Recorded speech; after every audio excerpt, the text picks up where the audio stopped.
Bom, pessoal, então, boa noite. Nós hoje inauguramos, né, as sessões de seminários de FM 003 com a professora Mônica Alonso Cota. A professora Mônica, ela fez toda a graduação, mestrado e doutorado na Unicamp, né? E mais ainda, na verdade, ela fez colégio técnico da Unicamp também. Eu sabia disso. Eu também fiz colégio técnico, por isso que eu lembro. E depois ela passou quase 3 anos, 2 anos e meio, no Bell Labs, nos Estados Unidos, fazendo o seu pós-doutorado, né? Voltou ao Brasil, assumiu o cargo de professora do Instituto de Física, é hoje professora titular, né? Então, o mais alto cargo de titulação que se pode ter dentro não só do Instituto, mas da carreira como professora, né? E também hoje presidente da Sociedade Brasileira de Pesquisa em Materiais, a SBPC. Ela estava nos contando um pouco mais cedo sobre as reuniões dela, né? E, obviamente, faz pesquisa de ponto no Instituto, e hoje a gente pediu para ela desfocar um pouquinho da pesquisa dela e contar um pouquinho sobre o Instituto, porque ela também é vice-diretora do Instituto. Então, ela será nossa convidada hoje. E de novo, agradeço demais de participar, Mônica, e agradeço o pessoal todo que compareceu. E aí, ao final, a gente abre para perguntas, etc. E nas perguntas, por favor, abram a câmera para mostrar o rostinho de vocês, falem no microfone mesmo, porque acho que essa que é a ideia da gente interagir aqui, tá bom? Obrigado, Mônica. Obrigada, Tiago. É sempre um prazer. O Tiago sabe que eu gosto de ficar conversando com o aluno, porque ele me vê conversando no corredor, quando tinha, né? Corredor, né, Tiago? Tempo bom. E o Tiago foi meu aluno, ele não falou isso. Eu agradeço, porque ele não quis denotar a minha idade, mas ele foi meu aluno na graduação, e por isso que ele sabe que eu fiz colégio técnico, e a gente ficava brigando, porque ele fez um curso e eu fiz outro. Mas, por favor, sinta-se à vontade para interromper, para fazer perguntas, mas liguem o vídeo, tá? Eu fui dar aula semana passada, eu pedi para o pessoal ligar o vídeo, porque a gente tem uma interação já tão tênue, vocês que estão entrando na universidade, sem estar pisando na universidade. Então, pode ligar o vídeo, se estiver de pijama, se estiver comendo, não tem problema, vale tudo. Tá? A gente não divulga no YouTube, se vocês tiverem... Isso, se vocês não quiserem aparecer, a gente põe só para o pessoal do curso, tá? Então, o que eu planejei fazer era falar um pouco sobre a Unicamp e sobre o Instituto de Física em particular. Eu tenho 2 apresentações, que são apresentações mais ou menos padrão, né? Porque a gente sempre tem isso pronto. Mas eu gostaria que vocês perguntassem no meio, se tivesse alguma dúvida, tá? Olha, obrigada, alguém ligou a câmera, Matheus. Valeu, Matheus. Tá? Eu vou pôr aqui, e eu vou pedir desculpa também, porque são 2 apresentações, eu fui juntar as 2 numa, mas ele desconfigurou todos os slides, então eu vou fazer aquela célebre pergunta, vocês estão vendo meu slide? Que eu só tenho um monitor. Estão vendo? Agora você tem que falar sim ou não, porque eu não estou vendo vocês, tá? Estamos vendo. Então, tá bom. Então, esse aqui é uma apresentação oficial da Unicamp. Eu editei um pouco para tirar detalhes, tem muito detalhe, às vezes, que não interessa, mas vocês podem baixar isso no site da Unicamp. Então, bem-vindos à Universidade Estadual de Campinas, né? Então, para quem não sabe, uma coisa que também eu preciso adicionar eu sou campineira.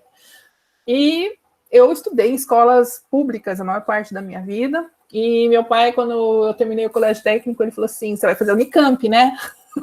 Porque ele não podia pagar a universidade. Então, eu realmente sou muito grata à universidade pública, tá? Porque eu acho que eu não teria estudado, ou pelo menos não teria feito o que eu fiz se não fosse ela. E por ser campineira, justamente eu fiz toda a minha graduação e minha pós-graduação aí, porque era uma universidade realmente boa, e que estava ali na porta de casa, tá? E eu posso também dizer que Campinas é um lugar muito ruim, que não tem absolutamente nada para fazer de lazer, a não ser nos barzinhos de Barão Geraldo. E, sim, tem uma outra coisa, mas é uma cidade muito boa para se trabalhar, tá? Porque aqui em Campinas a gente tem não só a Unicamp, mas tem outras universidades e o CNPEM, que é o Centro Nacional de Pesquisa em Energia e Materiais, que agora está fazendo o Sirius, que talvez vocês tenham ouvido falar na mídia, né? Que é um acelerador síncrono de 4ª geração. Mas, enfim, falando da Unicamp, A gente está aqui no campus principal de Campinas, mas a Unicamp também tem 2 campi em Limeira e tem a Faculdade de Odontologia em Piracicaba. Tá? Então, se a gente olhar, esse é o campus de Campinas, onde eu espero que logo, logo vocês estejam tendo aulas lá. E ele fica num distrito de Campinas, fica a cerca de 10 a 12 quilômetros do centro de Campinas, para quem nunca veio aqui. Aqui era uma região de fazendas, e essa foi uma fazenda que foi doada para a universidade, onde ela se instalou. Então, a Unicamp está aqui, né, nessa fotografia do Google. Aqui já é a área de saúde, tem o Hospital das Clínicas. Nós estamos aqui no meio, deixa eu voltar um pouquinho aqui. Se você olhar esse balão aqui, a Unicamp tem vários anéis, né? Tem esse anel central, ele é a base do símbolo, do logotipo da Unicamp, tá? O desenho das ruas e a configuração de anéis dá o desenho, o logo da Unicamp. Então, se você olhar agora o campus como um todo, aqui está o balão central, lá que é onde fica o ciclo básico, as salas de aula do pessoal de exatas e tecnologias e biologia, enfim, ciências naturais. Aqui mais para o canto, o Hospital das Clínicas e a área de saúde, que é bastante grande. E, mais recentemente, alguns anos atrás, a Unicamp adquiriu a antiga Fazenda Argentina. Por quê? Porque a gente não tem mais espaço quase no campus, tem algumas áreas mais vagas aqui, mas essa foto já está um pouquinho velha, já tem muita coisa construída aqui. E a gente precisava de uma saída, porque nós estamos estrangulados aqui na região de Barão Geraldo, então essa área aqui garante uma área de expansão e uma saída aqui para essa outra rodovia. Então, você não tem que obrigatoriamente sair por dentro de Barão Geraldo, ou por dentro dos bairros, né? Mas pode sair direto na rodovia, tá? Então, algum dia, talvez, a gente esteja ocupando essa área. Por enquanto, ela está lá parada. Então, a Unicamp foi fundada em 1966, é uma das universidades públicas do estado de São Paulo. Ele tem um foco em ensino de qualidade, em ciência de qualidade, pesquisa científica de qualidade, faz serviços para a sociedade, como eu falei do Hospital das Clínicas, e tem várias pontes entre a academia, ou seja, a pesquisa mais tradicional, feita num laboratório ou num computador na universidade, e a indústria. Tá? Então, Campinas tem um parque tecnológico de várias indústrias que vieram para Campinas por causa da Unicamp. E algumas dessas indústrias saíram da Unicamp, saíram de pesquisa da Unicamp. E ela também é muito conhecida pela questão da inovação e empreendedorismo. Tá? Então, tem alguns números aqui para vocês terem ideia. Esses números eles estão um pouco desatualizados, tem 2, 3 anos, é 2019. Mas nós temos 24 escolas e institutos, que são as unidades de ensino e pesquisa da universidade, 2 colégios técnicos, como esse onde eu e o Tiago estudamos, e 21 centros de pesquisa interdisciplinar. O que significa isso? Pesquisa científica de ponta hoje, ela não é mais estanque. Você não faz física, matemática, química, você faz bioquímica, você faz biofísica, você faz física, matemática e assim por diante. Tem muitas, e principalmente ciências humanas também, né? Você tem hoje pessoal de ciências sociais estudando epidemiologia, modelando sistemas de epidemiologia. Então, esses centros de pesquisa interdisciplinar foram criados justamente para isso. Então, eles têm alguns pesquisadores que são dos centros e professores das unidades de ensino e pesquisa agregados que colaboram para realizar pesquisa em algum tema que é transversal a várias áreas. Tá? Então, isso é uma coisa que já existe há bastante tempo na Unicamp, justamente porque ela tem essa mentalidade de tentar trazer o que está na fronteira do conhecimento. Bom, e com isso a gente tem 36 cursos de técnicos, né, de ensino médio, 66 cursos de graduação e 152 de pós-graduação em nível de mestrado e doutorado. Além disso, como eu disse, a gente tem um hospital e uma área de saúde bastante importante para a região, né, o Hospital das Clínicas é uma das unidades de referência em saúde para toda a região, macro-região de Campinas, inclusive sul de Minas e mais interior de São Paulo. E a gente tem 3 hospitais com 863 camas, né, como eles chamam, leitos, né? Desculpem pelo inglês aqui, eu estou fazendo uma tradução simultânea, às vezes falha. Então, nós temos da ordem de 40 mil estudantes, sendo que eles se dividem em 3.700 de nível médio, né, ensino médio nos colégios técnicos, da ordem de 20 mil de graduação 17 mil de pós-graduação. Isso é uma outra característica da Unicamp, que nem todas as universidades têm. Se vocês olham aqui, é quase 1 para 1, estudante de graduação e pós-graduação, ou seja, a pós-graduação que realmente está mais ligada à pesquisa, ela é muito forte, né? Temos estudantes estrangeiros que vêm por convênios, e no nosso vestibular, esses números já estão um pouco desatualizados, mas a gente tem na ordem de quase 80 mil pessoas que aplicam para o vestibular da Unicamp, e infelizmente, um pouco mais de 3 mil vagas. Tá? Então, vocês vejam que é um filtro o vestibular. Além disso, o nosso corpo docente, ele é 90% deles trabalham em tempo integral, ou seja, só trabalham para a Unicamp e só fazem algo fora da Unicamp, se a Unicamp aprovar. É um regime chamado Regime de Dedicação Integral a Ensino e Pesquisa, e 99% deles são doutores. Tá? Ainda existem alguns professores na ativa que são da época que a Unicamp contratava não doutores. Isso já não acontece mais. Hoje você não é contratado na Unicamp se não tiver, às vezes, não só o título de doutorado, mas 1 ou 2 pós-doutorados no exterior. Então, a gente tem da ordem de 2 mil professores entre essas várias unidades de ensino e pesquisa.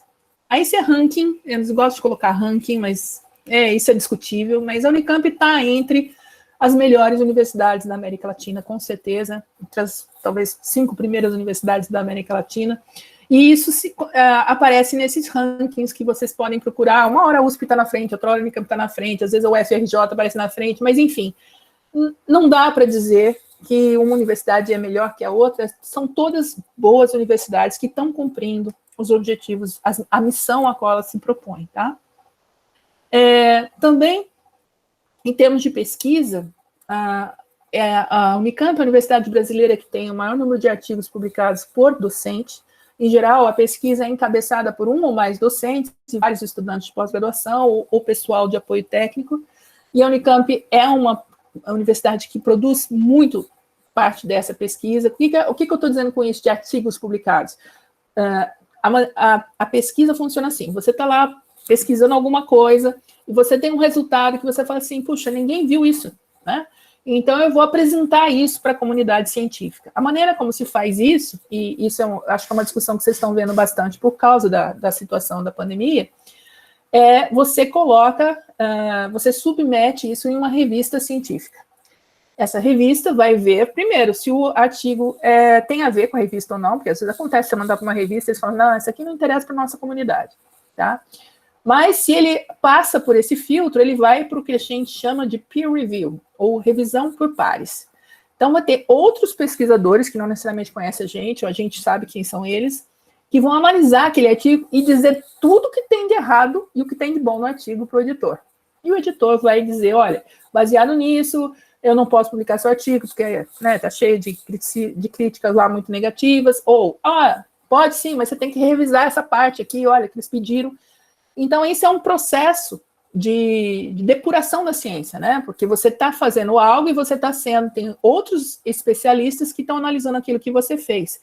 E por que eu estou falando isso? Porque hoje, nessa discussão, se usa máscara, se o remédio A, B, C funciona, muitas vezes muitas pessoas pegam o que são chamados pré-prints.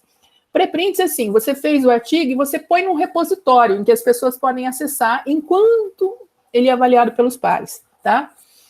E está no repositório acessível, as pessoas podem ver. Aí você pode ter um jornalista que vai lá, olha, achei esse artigo aqui que diz, por exemplo, tem um artigo publicado que diz que as cegonhas entregam bebês, porque ele fez uma análise estatística, as regiões que têm mais bebês têm mais cegonhas, né? Aquela falsa associação, né?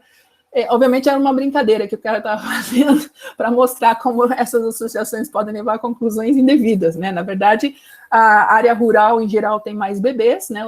Os pais têm mais bebês, as famílias têm mais bebês por casal, e as áreas rurais também têm mais cegonhas, mas a cegonha não entrega o bebê, né? Bom, enfim, tudo isso para dizer que, se você olhar o número de artigos publicados em revistas científicas por pesquisador de uma universidade brasileira, a Unicamp está no topo, tá? Então, por exemplo, em dados de 2, 3 anos atrás, 8% dos artigos científicos que estão indexados no Brasil, produzidos em todo o Brasil, incluem um autor ou um coautor de Campinas, tá? Então, isso dá uma média de 1,75 publicação por docente da universidade, que é uma média meio falsa, porque tem gente que publica muito e tem gente que publica pouco, né? Mas o importante é que, assim, há uma grande parte da produção científica, da produção de ciência no Brasil, é feita em Campinas. Então, ela gera 15% da pesquisa acadêmica no Brasil, né? Corroborando essa informação que eu estava falando para vocês, e 46% dos seus cursos de pós-graduação são colocados como excelentes pela CAPES. A CAPES faz uma avaliação todo ano, então isso é outra coisa que às vezes os alunos não sabem. Você tem agências que monitoram como estão correndo, né, esses cursos, como os alunos estão sendo formados. A CAPES é uma delas, né, e ela, a cada 3 anos, ela dá uma nota para o curso, tá? Essa nota pode variar de 3 até 7. Isso também, quando você é uma instituição que tem um curso média 6 ou média 7, isso também dá um aporte de recursos extras. Então, é bom você ter um curso com nota alta. Então, no caso da Unicamp, 46% dos cursos de pós-graduação são colocados como excelentes, ou seja, estão nesse nível 6 e 7, contra uma média brasileira de 12%. Então, se você fizer a média das universidades brasileiras, eles têm só 12% dos cursos nessa região. Tá? Enfim, são números importantes. Ixi, o que eu fiz aqui? Vocês estão vendo ainda meu slide? Não? Continua a ver. Eu que perdi ele, peraí. Eu fiz alguma coisa aqui que eu perdi. Não vemos mais o seu laser pointer. Eu tirei ele para fazer uma coisa. Passou para a próxima, internet. Tá, obrigada. Tá, então, só para ir um pouco mais rápido, a gente também tem colaboração internacional, por quê? Porque você quer fazer pesquisa de qualidade, dificilmente também você faz. Como eu falei, olha, tem que conversar com várias áreas, tem que conversar com pesquisadores de outros lugares. Muitas vezes você tem um equipamento que você precisa para fazer sua pesquisa que não tem no Brasil, tá? E que tem em outros lugares. Ou você precisa de um físico teórico que vai modelar o seu sistema, o seu resultado, e isso não tem ninguém no Brasil. Mas a ciência não tem fronteiras geográficas, a ciência transversal a tudo. Então, a Unicamp tem um número bastante expressivo de acordos de colaboração internacional, porque você pode colaborar sem fazer acordo nenhum. Olha, eu conheço fulano, nós vamos fazer um negócio junto, a gente publica o artigo, sai o artigo com o nome dos dois. Mas a Unicamp, além disso, tem vários acordos internacionais que facilitam, inclusive, por exemplo, estudantes irem de um lado para outro no mundo para fazer essa pesquisa, tá? E uma das coisas, uma das coisas que é bastante marcante na Unicamp, que diferencia a Unicamp de outras universidades, é a questão da inovação, que é aquilo que eu e o Thiago estavam contando um pouquinho, né, antes de começar a aula. A Unicamp é a primeira, ou está entre as primeiras instituições em número de patentes, patentes registradas no Brasil. Tá? Então, se você for lá no INPI, que é o Instituto Nacional de Propriedade Industrial, você desenvolveu um processo, você desenvolveu um produto que é uma coisa nova. Tá? Então, você vai lá e patenteia a sua ideia. Com isso, você registra a paternidade daquilo, você pode vender essa patente para uma empresa, você pode, enfim, fazer essa patente virar um produto no mercado, e a universidade ganha royalties em cima disso, né? E o pesquisador que desenvolveu também. Então, se você olhar, já há vários anos, há mais de uma década, acho que até 2 décadas, a Unicamp, ela criou a Inova, que é a agência de inovação. Tá? Que é esse símbolo que vocês estão vendo aqui em cima, né, do lado da Unicamp. E o que significa isso? Significa que a Unicamp ajuda os ex-alunos, ou pesquisadores, a tanto entrar em contato com empresas, como a montar suas próprias empresas. Então, hoje, com o tempo que isso foi fazendo, a gente tem um portfólio enorme de mais de 700 empresas de ex-alunos que estão registradas, 600 delas estão ativas, tá? Isso gera da ordem de 30 mil empregos, e aqui você já está em número desatualizado, porque eu acho que esse número já está mais perto de 8 bi, da ordem de 5 bi, nesse slide, de, como é que fala? Receita, né? Então, se vocês olharem aqui, provavelmente vocês vão encontrar dentro desse conjunto de logotipos aqui, por exemplo, a Movile é uma empresa que já é internacional, está espalhada, ela comprou, eu acho que é um braço da Movile que comprou o iFood, né? Então o iFood agora é da Unicamp, se você pensar assim. E a Dexter é uma outra empresa de informática. A Asga é uma empresa que saiu lá do grupo onde eu era do grupo, agora não sou mais, mas o Thiago está, que é uma empresa que faz lasers semicondutores para comunicação ótica. Ela começou fazendo isso, agora ela tem um portfólio diferente. Enfim, a Asga, por exemplo, foi da década de 80, quando ela foi montada. E ela está viva até hoje, está produzindo até hoje. Tá? Então, você precisa, geralmente, quando você tem uma ideia ou um produto, existe uma escala que foi inicialmente sugerida pela NASA americana, né? Que eles chamam de nível de desenvolvimento da tecnologia, eu não sei traduzir agora, Iago, que eles falam TRL, Technology Readiness Level. Isso pode de 1 a 9. Em geral, a pesquisa que a gente faz na universidade está na escala de 1, no máximo, até 3. Por que isso? Porque é uma coisa que você fez no laboratório, você usou no pós-graduação, você usou os equipamentos da universidade, você não está preocupado tanto em quantificar o preço, quanto está custando aquele produto, você está interessado em ver, fazer uma prova de conceito. Olha, tive essa ideia e consegui mostrar que essa ideia funciona. Olha aqui, está aqui o produto que eu fiz a partir da minha ideia. Aí a pergunta é, será que isso interessa para quem está lá fora? Será que alguém vai pagar para ter esse produto? Ou é alguma coisa da sua cabeça que você inventou e que só você vai querer usar? Né? Para você chegar num produto, você estaria na escala de tecnologia de 7 a 9. Tá? O que é um produto? Um produto é uma coisa que está bem quantificada a preço, tem escalabilidade, você não faz zoom, você faz 100 mil, 200 mil por um preço mais baixo.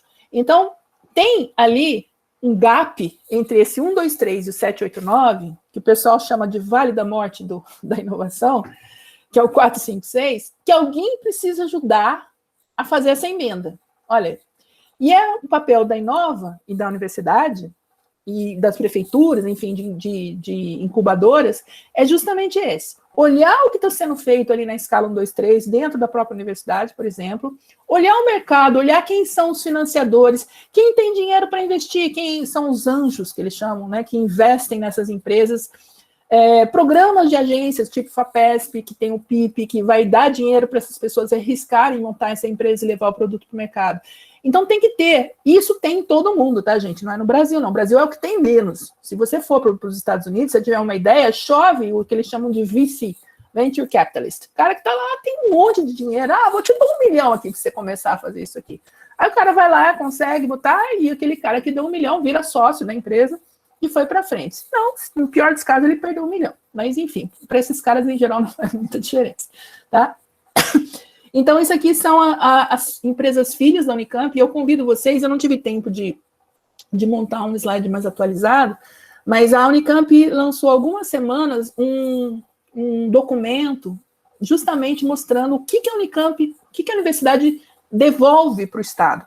Então, se a universidade custa bastante, porque vocês sabem que a gente vive do ICMS do Estado de São Paulo, por outro lado, a gente devolve em termos de empregos, de empregos de alto perfil, porque quem trabalha nessas empresas não está trabalhando fazendo faxina, né? Nada contra a faxina, mas é um trabalho que você não precisa de formação. Você está, às vezes, nessas empresas, contratando mestres e doutores formados pela Unicamp. Então, é gente altamente qualificada e que, se o Brasil deixar escapar e perder, nós estamos enterrando o nosso futuro, né? Então, existe, sim, toda essa contabilidade foi feita pela universidade e muito em função dos ataques que as universidades públicas vêm sofrendo de vários setores da sociedade.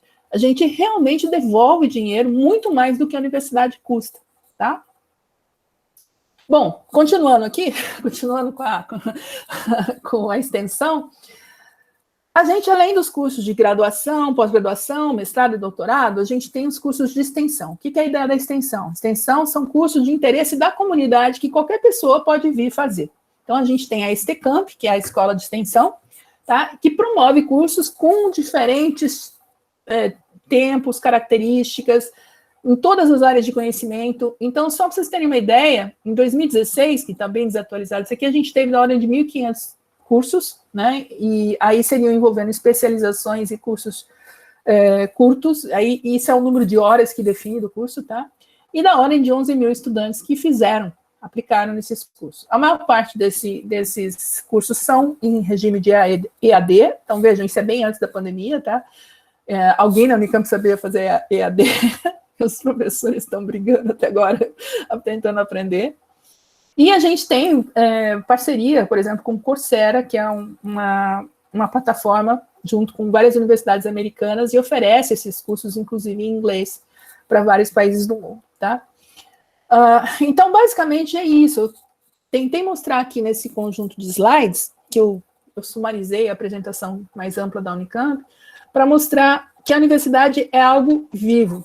Tá? Isso é uma pena, é por isso que eu espero que, se vocês tiverem alguma dúvida ou qualquer pergunta, vocês façam, porque eu acho que é uma sensação super gostosa você vir fazer a matrícula quando você no campus, né, no primeiro dia de aula, vai fazer a matrícula, confirmação de matrícula, tal, você vê os veteranos, os calouros, tem os caras que saem de cara pintada, né, mas na Unicamp só se pinta a cara de quem quer ser pintado, tá? Ninguém é pintado à força. Inclusive, teve uma vez uma matrícula que eu fiquei lá de sentinela na porta da sala para garantir. Eu perguntava, você quer ser pintado?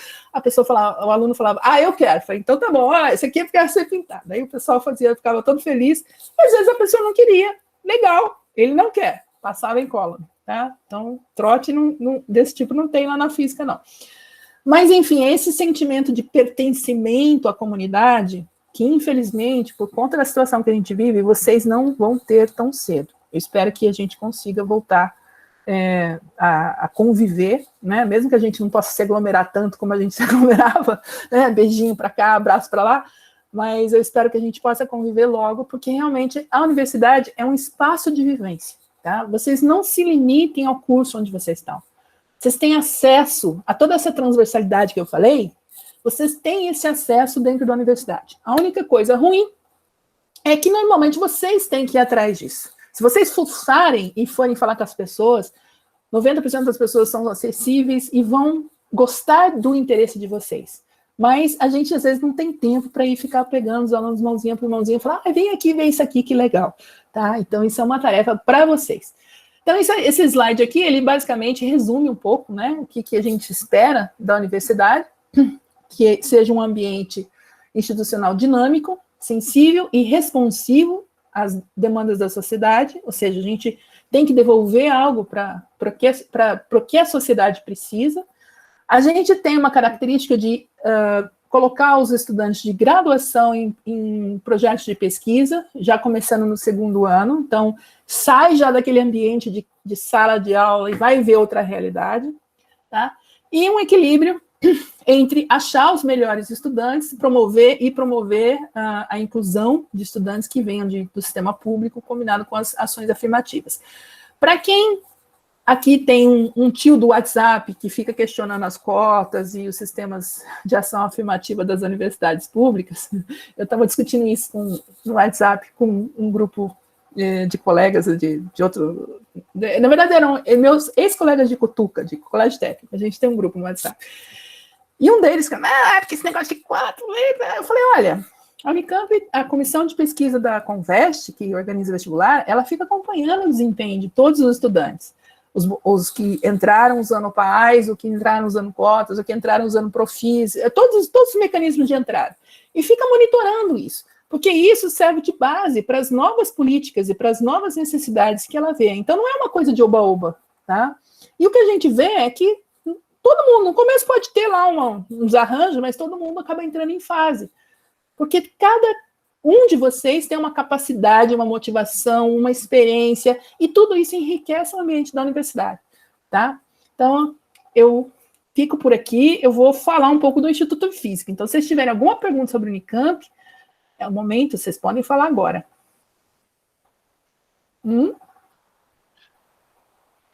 Bom, tenho várias perguntas. Se ninguém perguntar, eu vou perguntar um monte, porque... Eu espero saber, né, Thiago? Vamos lá. Olha, tem umas câmeras ligadas. Obrigado, gente. Eu não estava vendo, só estava vendo o slide. Excelente. Muitas câmeras. E aí, o que vocês têm de pergunta da Unicamp? O que vocês querem saber? O Fábio Rocha vai fazer uma pergunta. Vamos lá, Fábio. Pode ligar o seu microfone. Oi, boa noite, pessoal. Boa noite, professor, professora. Boa noite, Fábio. Eu queria saber um pouco mais sobre essa parceria com o Coursera. A gente pode ter acesso a cursos? Como Sim, funciona? sim. Na verdade, a parceria, o Coursera é a plataforma que já existe, tá? Você pode entrar lá e fazer. Tem vários cursos que são gratuitos para você fazer. Às vezes, o que você tem é que pagar para ter o certificado de conclusão. Tá? A minha filha mesmo faz. E a parceria com o Coursera, até onde eu sei também, de novo, eu não sei tudo sobre a Unicamp, então não sei nem tudo sobre o IFGW, quanto mais sobre a Unicamp. A parceria com o Coursera, no sentido de que existe material dos professores da Unicamp, da física em particular, que está no Coursera acessível para todos os alunos dentro da plataforma. Tá? Então, a parceria é nesse sentido. A gente contribui com material para os cursos que estão lá. O Rickson, por exemplo, é um que tem curso no Coursera. O Rickson é o coordenador de graduação. Não sei se vocês já conversaram com ele na live, né? Tá? Então, esse eu não sei, Thiago, se você tem alguma outra informação, mas esse é o que eu sei do Coursera. Não, eu acho que é isso mesmo. A informação que também tenho é muito parecida com a sua, né? Eu acho que a gente tem uma certa benesse por sermos parceiros. Eu acho que quase todos os alunos podem fazer quase todos os cursos Coursera.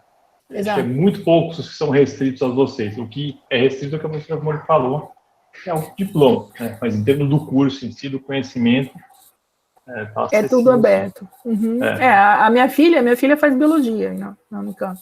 E ela estava fazendo. Bom, agora ela virou para machine learning. Ela é uma bióloga com perfil de exatas. E ela, nas férias, encheu o saco, entrou no Coursera e começou a fazer um curso na Universidade de Stanford. Tá lá, tá terminando o curso. E aí ela falou, se ela quiser, acho que tem que pagar $30 do certificado, alguma coisa assim, mas ela tá fazendo porque ela queria fazer, para aprender. Né? Agora ela já achou mais uns 3 ou 4. E assim vai.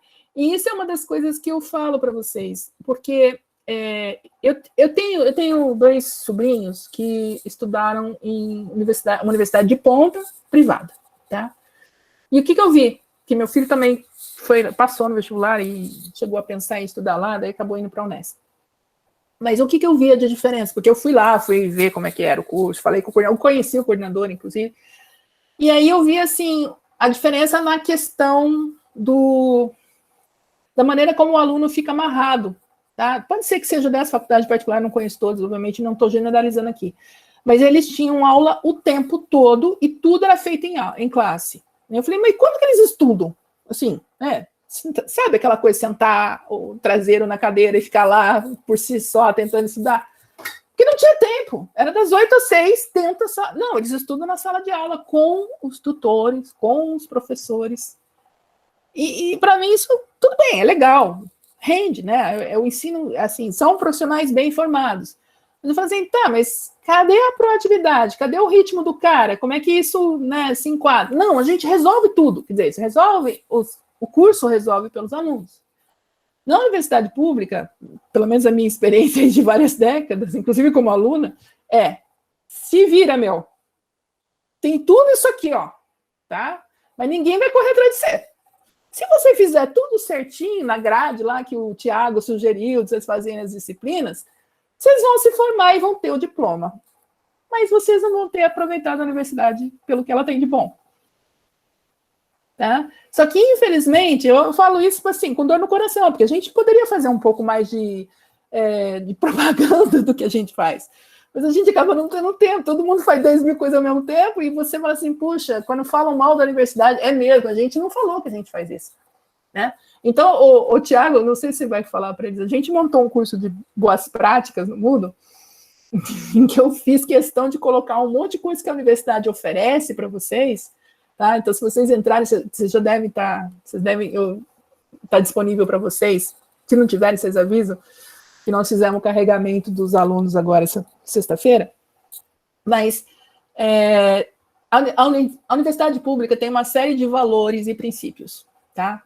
Como esses que eu falei, ela quer dar ensino de qualidade, ela quer fazer pesquisa de qualidade, quer formar profissionais que sejam úteis para a sociedade, e ela age em função desses valores. Então, as próprias políticas afirmativas de inclusão no vestibular estão baseadas nesses valores, tá? E ela oferece, você sabe que ela oferece, por exemplo, aluno tem um laboratório de acessibilidade para alunos que têm alguma deficiência visual, tem um grupo que faz trabalho com Libras, também para alunos de graduação e pós-graduação que têm deficiência auditiva, tem o serviço de apoio ao estudante, que inclui o SAP, que é o serviço de apoio psiquiátrico e psicológico, tem o SECOM Ou seja, vocês têm assistência médica da universidade, vocês têm assistência psicológica e psiquiátrica da universidade. Todo mundo vai lá na hora. Não, tem uma fila, não é uma coisa assim. Mas eu, por exemplo, eu vou no dentista do SECOM, que é o Centro de Saúde da Comunidade.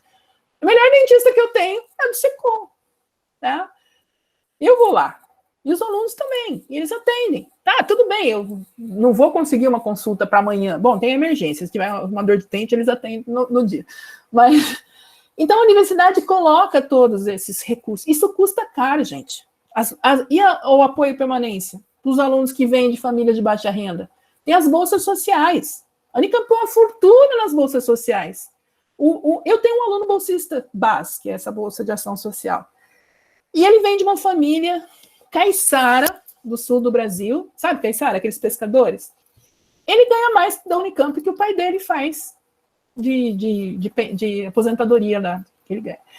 Então, esse é o aporte que a Unicamp traz. Por quê? Porque se ela não fizer isso, esses alunos não vão ter condição de cursar o curso no tempo que eles têm, né? E eu acho que é isso que é importante que vocês saibam, para, inclusive, ajudar a defender a política. Vocês podem até falar, não concordo, acho que não é para gastar dinheiro com isso. Tá bom, vocês têm representação estudantil, vocês vão no conselho universitário e falem, não concordamos, queremos fazer outra coisa. Tá? Mas façam propostas, façam críticas argumentativas, e não no oba-oba, não vi falar, não no tio do WhatsApp. Estou falando do tio do WhatsApp porque eu tenho um tio do WhatsApp que faz isso. Mas, enfim, não, tome cuidado com esse tipo de coisa. WhatsApp são complicados, viu? Nossa, esse meu colega do Cutuca, ele é meio uma aberração. A gente tem um grupo que é proibido política, religião, qualquer assunto, é só piada, né? Mas de vez em quando ele entra e me manda uns negócios assim, sabe?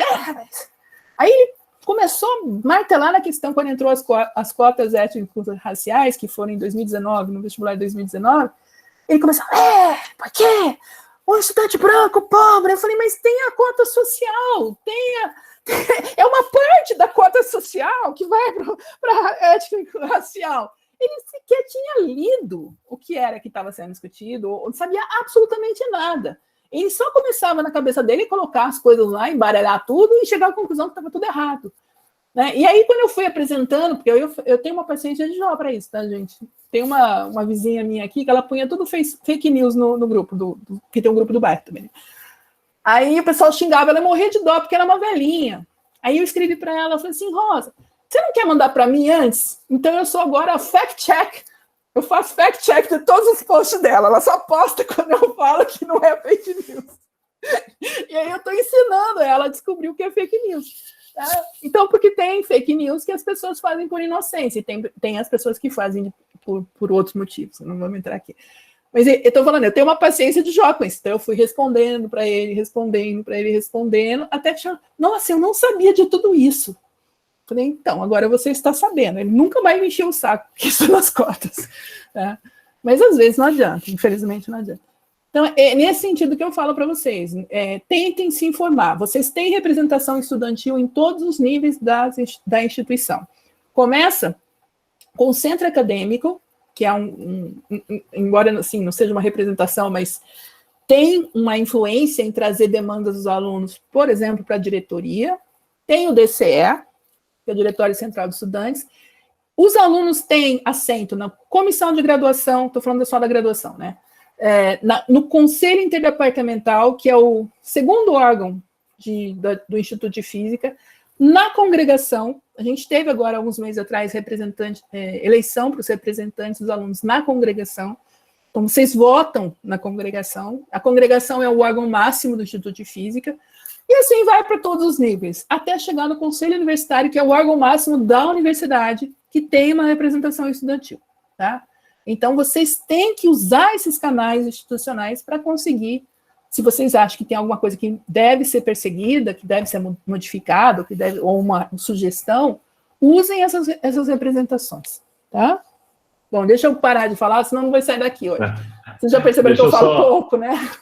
Deixa eu só colocar aqui, tem duas perguntas. Tem uma pergunta da Nicole, né? Uhum. Se qualquer pessoa pode ir ao dentista ou ao médico, ou só quem tem a bolsa? Não, é qualquer pessoa. Qualquer pessoa. Qualquer pessoa da comunidade. Da comunidade. Desde que você tendo um RA, você pode entrar no site do Secom e fazer uma consulta.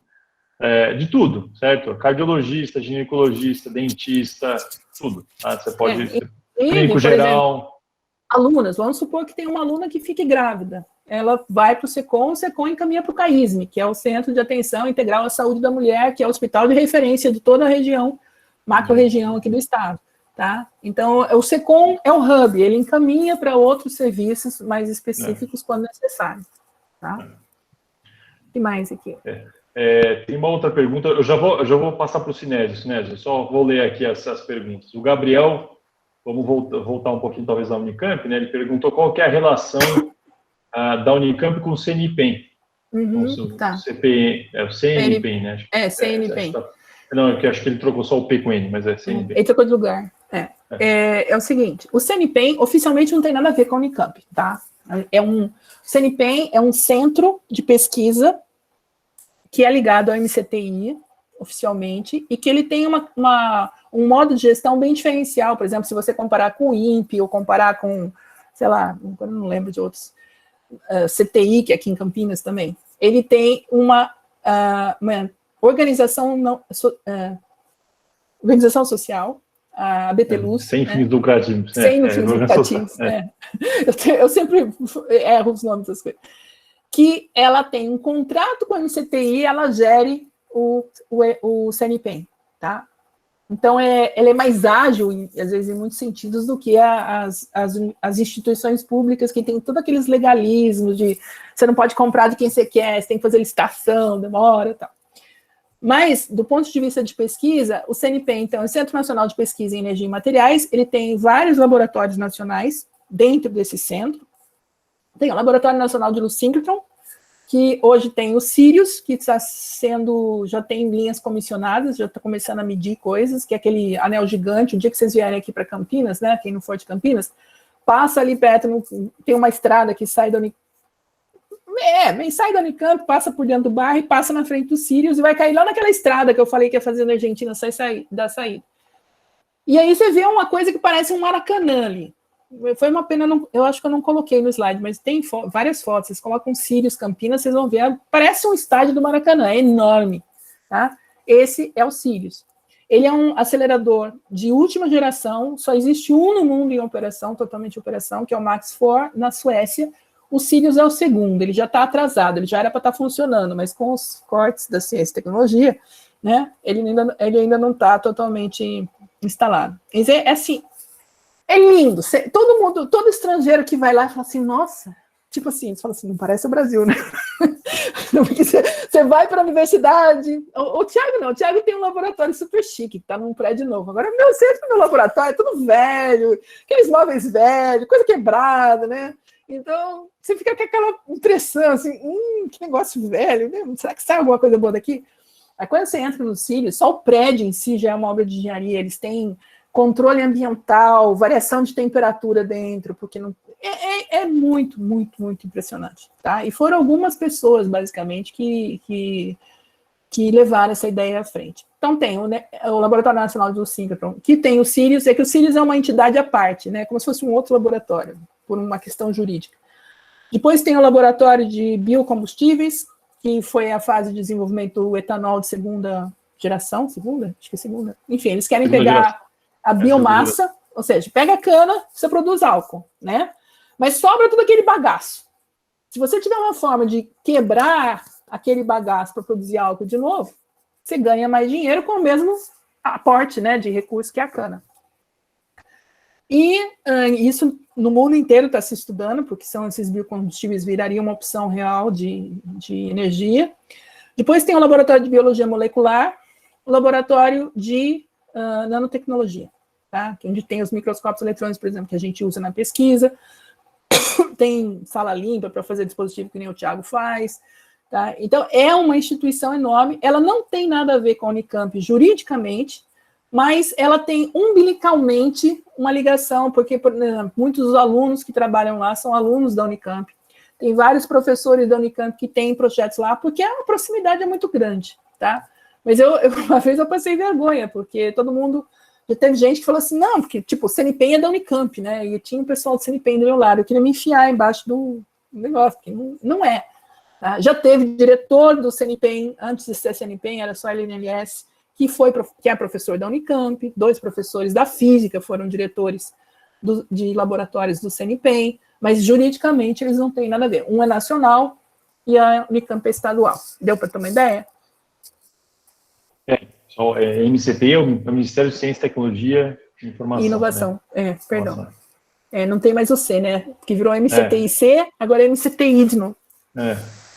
Sinésio, por favor, pergunta. Opa, boa noite, Thiago, boa noite, Mônica.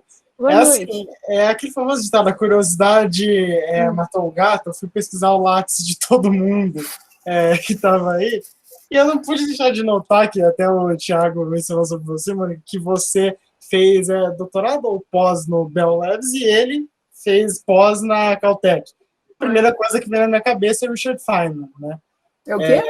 Richard Feynman. O Feynman. É a primeira coisa que vem na minha cabeça, né? Caltech e Bell Labs. E eu queria perguntar para vocês, porque eu estava até vendo sobre o que a Unicamp fazia de intercâmbio, etc. Se vocês foram por meio da Unicamp, a importância que isso teve para o desenvolvimento de vocês como pesquisadores, como físicos de fato. Tiago, fala você primeiro que eu tô cansado. Eu falei demais. Não, eu posso talvez linkando um pouco com o que a Mônica disse, né? Na graduação já há várias oportunidades de intercâmbio, né? Várias. Mesmo, talvez vocês não se lembrem, né? Mas uns 5 anos atrás houve um programa massivo do governo federal de envio de alunos do estrangeiro, que era o Ciências em Fronteira, né? Nós tivemos, assim, muitos alunos que foram para o exterior. As bolsas, o número de bolsas caíram, mas ainda a gente tem muito intercâmbio com o exterior, né? E isso é uma coisa que é legal, porque você vai para o exterior, conhece uma nova maneira de pensar, uma nova maneira de pesquisar e tudo mais. Eu confesso que eu não fui na graduação, tá? Mas eu posso contar uma experiência pessoal, que meu irmão fez graduação também na Unicamp. Nós dois iniciamos na física e ele depois migrou para engenharia mecânica. E ele foi, durante a graduação, ele passou 1 ano na França, estudando com uma bolsa chamada Braftec, que é uma bolsa que é muito, muito tradicional na universidade. E ele passou 1 ano lá na França e isso abriu várias portas para ele, né? Está no Brasil de novo, mas abriu várias portas. Do ponto de vista da pesquisa, acho que o que a Mônica falou sobre a universidade, né? Vocês vejam lá os números, né? Nós temos 17 mil alunos de pós-graduação e 19 mil alunos de graduação. Talvez não vocês, mas tem várias pessoas que vieram de cidades que são menores do que a universidade, do que a Unicamp. Porque quando você junta os professores e os funcionários, nós temos acima de 48 mil pessoas no campus. Então, é uma cidade dentro de um lugar confinado. E o fato de ter muitos alunos de pós-graduação faz com que a pesquisa seja muito competitiva. Então, no meu caso específico, não vou poder falar pela Mônica, no meu caso específico, a pesquisa que eu fiz aqui no Brasil é que me abriu as portas. Tá? Eu sou essa coisa híbrida que a Mônica disse, eu era aluno da Unicamp, mas o meu laboratório de pesquisa era dentro do síncrono. Então, no doutorado, meu laboratório, onde eu fazia pesquisa de fato, era dentro do síncrono. E foi isso que abriu as portas, né? Você tem esse ecossistema que a Mônica me contou das publicações, e também tem o ecossistema das conferências, em que você vai e apresenta, né, o que você está fazendo, o que você fez, etc. E foi numa dessas que eu conheci o professor que foi depois meu supervisor. Ele falou, ok, um dia que você vier para os Estados Unidos, venha para cá e a gente conversa. E eu peguei um avião, fui para lá, depois eu apareci com uma mala, né, lá num lugar que eu não conhecia ninguém, absolutamente ninguém, entendeu? Fui morar numa pensão de uma chinesa, e é isso, entendeu? Você começa a vida, entendeu?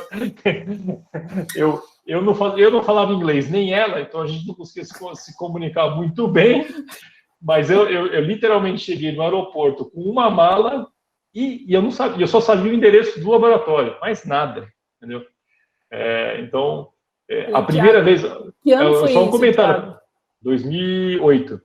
Tá, então ainda E aí, a internet existia, mas não estava no celular. Exatamente, é isso que eu só ia comentar. Eu não se compara com a experiência que a Mônica vai contar. Mas, por exemplo, eu conversava com meus parentes aqui só de final de semana. E olhe lá, porque não existia essa coisa do celular que você falava de frente, não. Eu fui comprar o celular com câmera lá, quando eu já estava lá. Já saiu a segunda geração, acho que, de iPhone e tal, que eu fui comprar lá. Então, não tinha isso, né? Agora, a Unicamp abriu muitas portas para mim. A primeira viagem internacional que eu fiz foi para o conto doutorado.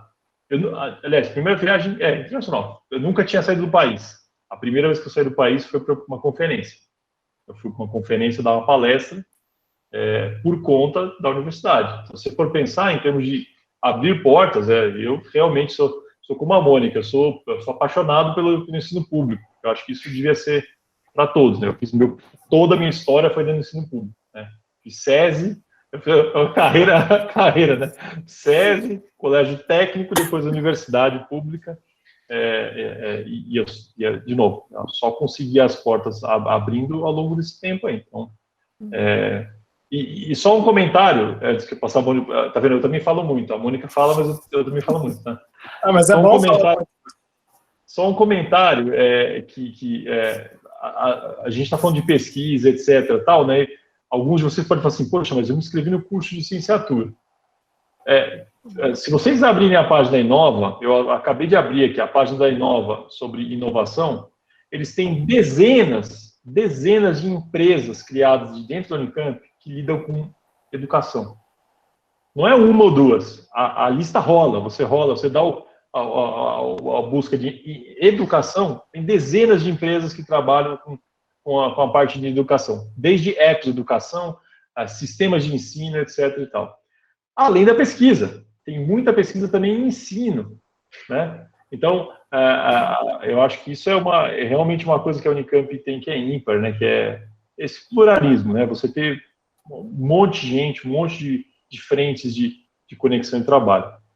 Agora eu passo para a Mônica para contar a experiência dela. A minha é um pouco mais... Tem aspectos diferentes, mas eu vou resumir. Eu também, foi quase a primeira viagem internacional, foi quando eu fui para o pós-doc, e foi minha segunda viagem de avião. A primeira viagem de avião eu fiz quando eu tinha, acho que uns 12 anos, porque eu ganhei, num concurso de redação, uma passagem para ir com meu pai do Brasília. Né? Você tem uma ideia como era difícil. Né? Isso é uma coisa que as pessoas hoje não percebem, porque hoje você paga em 12 vezes, mas você viaja. Né? É acessível. Né? Tá ficando mais difícil, mas ainda é acessível. Mas na minha época, eu me sentia assim, eu estava indo para os Estados Unidos com a malinha, né? Eu não fui sozinha, eu fui com meu marido, que também estava indo fazer pós-doc, e a gente conseguiu, ele tinha várias opções, a gente conseguiu conciliar que para mim a melhor opção era o Bell Labs. Então ele foi também para aquela região, a gente morava no meio e cada um ia para um lado. E no final ele acabou indo para Princeton também. Mas era a primeira viagem de avião. Naquela época eu olhava, eu parecia um... Sabe quando você está no meio de um monte de gente chique, assim? Você faltava ter aquelas mulheres com um casaco de pele, assim, e eu lá com a minha malinha no pós-doc. Era outro universo, tá? Era outro universo. E era uma partida, porque você realmente... eu falava uma vez por semana com a minha mãe, porque meu pai tinha falecido quando eu estava fazendo doutorado, eu sei que minha mãe passou um período, até hoje, se ela não tomar antidepressivo, ela tem depressão pela morte do meu pai, e então eu fazia questão, mas eu pagava uma fortuna de ligação telefônica, e como eu trabalhava no Bell Labs, o cara que eu trabalhava, ele falava assim, não, você pode ligar para o Brasil de vez em quando, porque aqui, né, é companhia de telecomunicações. Então isso porque eu ainda ligava uma ou duas vezes para o Brasil, para minha mãe, para poder acompanhar como estavam as coisas. E carta. Nossa, eu nunca tive tanta carta na minha vida. Porque quando eu queria contar alguma coisa em mais detalhe, porque a ligação não podia ser longa, porque era cara. Né? Então, eu escrevia cartas. Eu lembro quando ela foi me visitar lá, eu fiz assim, acho que quase um bloco, contando para ela tudo que ela ia ter que fazer, porque ela ia sozinha, ela nunca tinha entrado no avião. Né? Então, assim, era outra realidade. Não tinha internet. Quando eu estava lá, tinha e-mail. O e-mail surgiu nessa época. A internet já existia, mas era uma coisa muito restrita a pesquisa. Eu tinha e-mail. Eu acompanhei, por exemplo, o impeachment do Collor pelo e-mail, que eu tinha vários amigos que ficavam me mandando e-mails contando o que estava acontecendo, porque demorava para a gente saber. Minha mãe, às vezes, mandava fita cassete com o Jornal Nacional gravado para saber o que acontecia. Vocês terem uma ideia como era.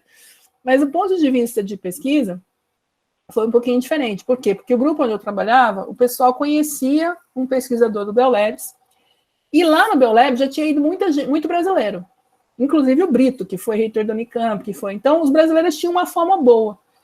E aí não foi muito difícil para eu conseguir uma posição lá. Mas, ao mesmo tempo, eu acho que eu não aproveitei tanto, porque o Bell Labs era um templo de ciência. Né? Saiu de lá o laser, saiu o celular, saiu de lá... Tudo que você puder imaginar. O Sérgio Porto foi para lá também, né? Então, você entra no prédio que eu estava, que era gigante, para você ter uma ideia, eles usaram um prédio do Bell Labs, ele era de cobre. Quando eles precisaram fazer... É cobre, ele é verde, assim, azinavrado. E eles teve uma época que eles precisaram fazer uma reforma na Estátua da Liberdade, em Nova York. Eles pegaram o telhado do Bell Labs e levaram para usar na Estátua da Liberdade.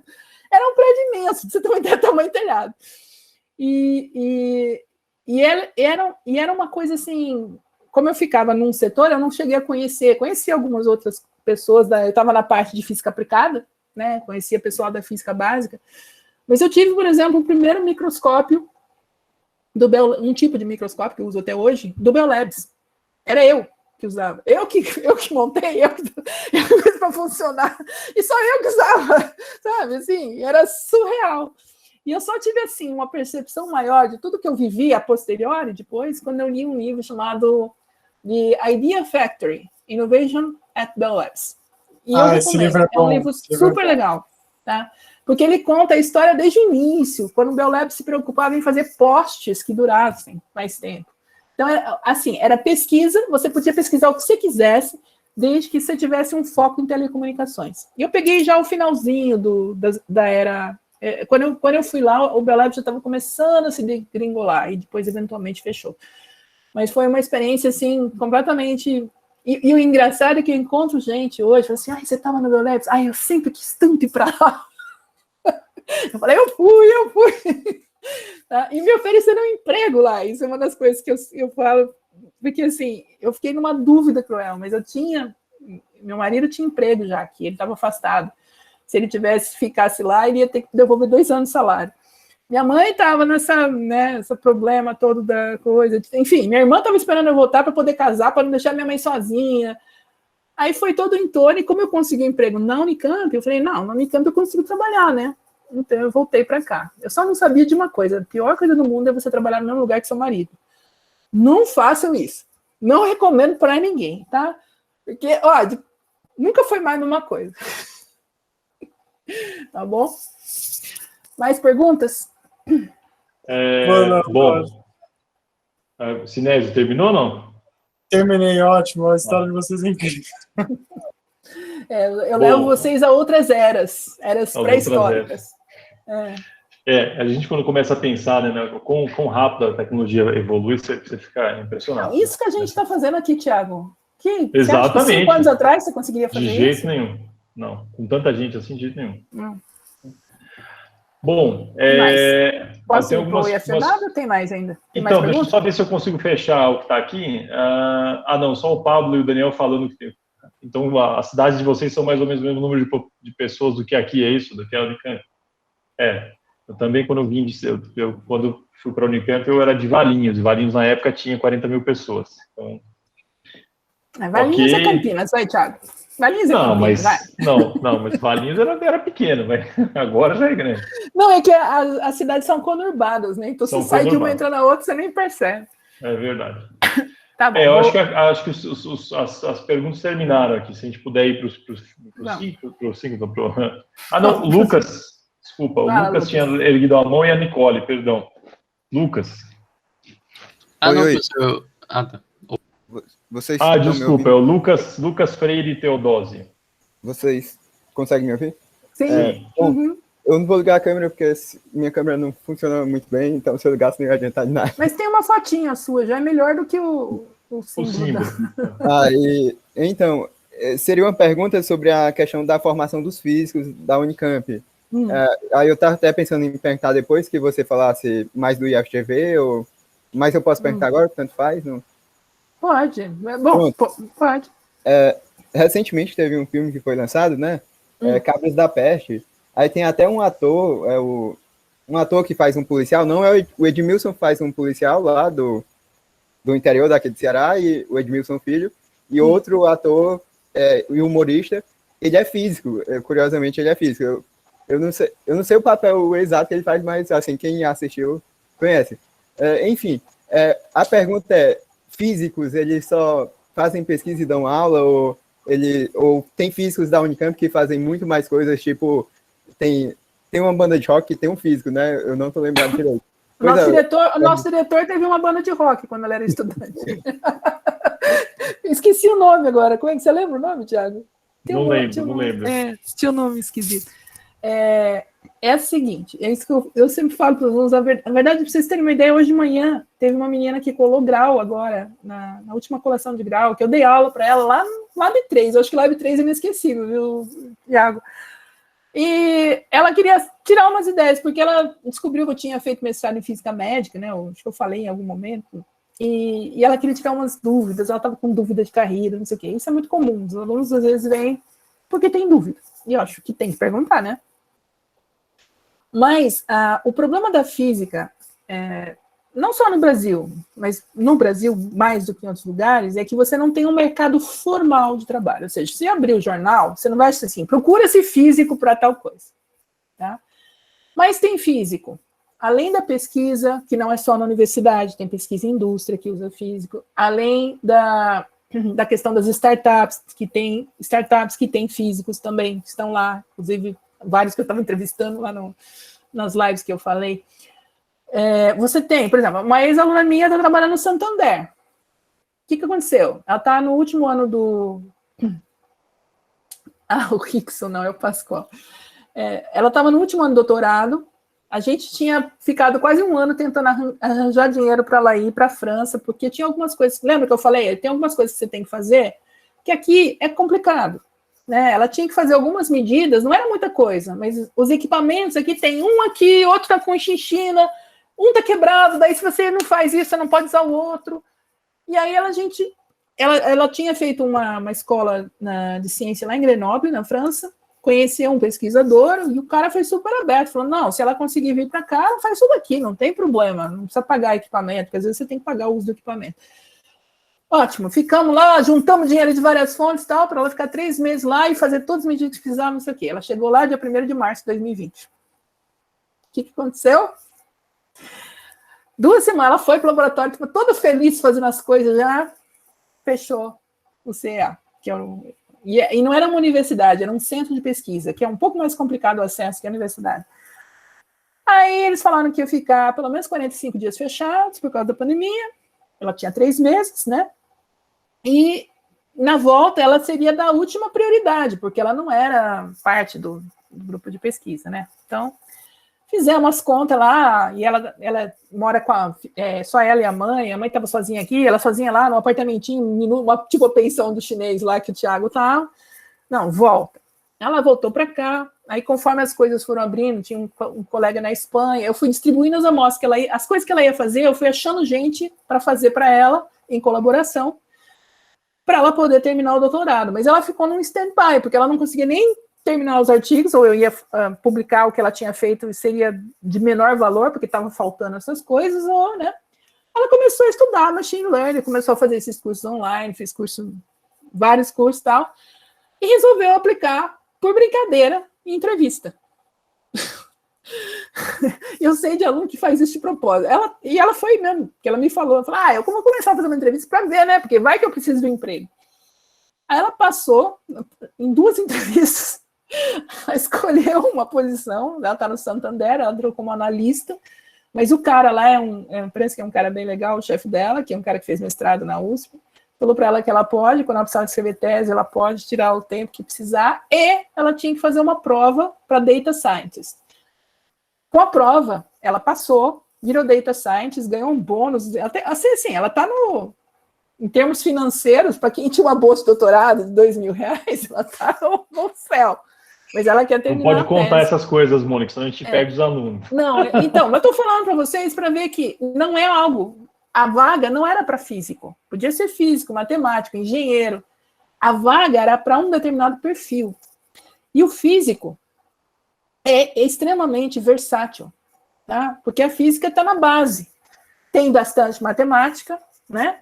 E está na base. Então, você consegue transitar. Por isso que você consegue ir para biologia, consegue ir para matemática, consegue ir para engenharia, porque você consegue conversar com as pessoas e trazer o problema para uma esfera em que você entenda e você pode devolver alguma coisa para aquele interlocutor, tá? Então, a questão é, não existe um mercado formal para físico, mas tem físicos em quase todos os setores, tá?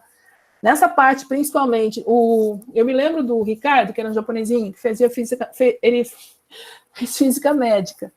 Só que ele ficou num dilema. Por quê? Porque no terceiro ano, os alunos conseguem fazer estágios. E ele foi fazer um estágio no Itaú, também nessa área de modelamento e tal. Isso há muitos anos, tá? Isso foi em 2000, ele formou em 2015.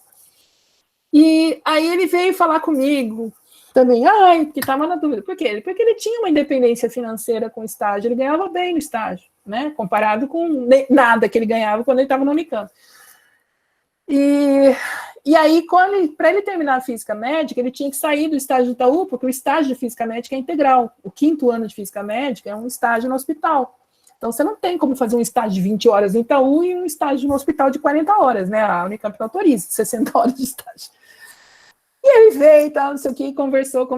E aí ele começou a explicar o que ele fazia no Itaú. Ele usava o movimento browniano. Assim, tudo que ele aprendeu comigo num curso de física moderna, de laboratório, ele usava para modelar o mercado. Tá? Que isso é um pouco o que a Mariana faz também. Então, tem várias inserções no mercado de trabalho, mas você não tem não é um caminho visível, tá? E acontece muito isso também. Às vezes você tem, alguém contrata um físico da Unicamp, pô, o cara é bom, vamos contratar mais. Que nem eu fui lá para o Biolabs, né? Já tinha um monte de brasileiro que tinha ido e dado certo. Aí você fala assim, não, olha, ali é um pool, vamos pegar o pessoal de lá, tá? Eu quis dar esse exemplo só para vocês verem como o caminho pode ser, às vezes, bem tortuoso, né? Não é uma coisa que vai direto. Não é um mainstream que você vai lá aplicar, mandar seu currículo, fazer uma entrevista e pronto. Né? É mais o perfil da vaga. E os físicos, em geral, eles trabalham em áreas em que você tem que ser extremamente versátil. Você tem que ter conhecimento integrado de várias áreas ao mesmo tempo. De novo, eu falei muito. Nós não vamos sair daqui hoje já. Não, calma aí. Agora, Lucas, tudo bem, né? Agora posso passar para a Nicole, né? Nicole, tudo bem, perfeito. Nicole, coitada, faz sempre que está com a mão levantada aqui. Está cansada já. Fala, Nicole. Você está muda?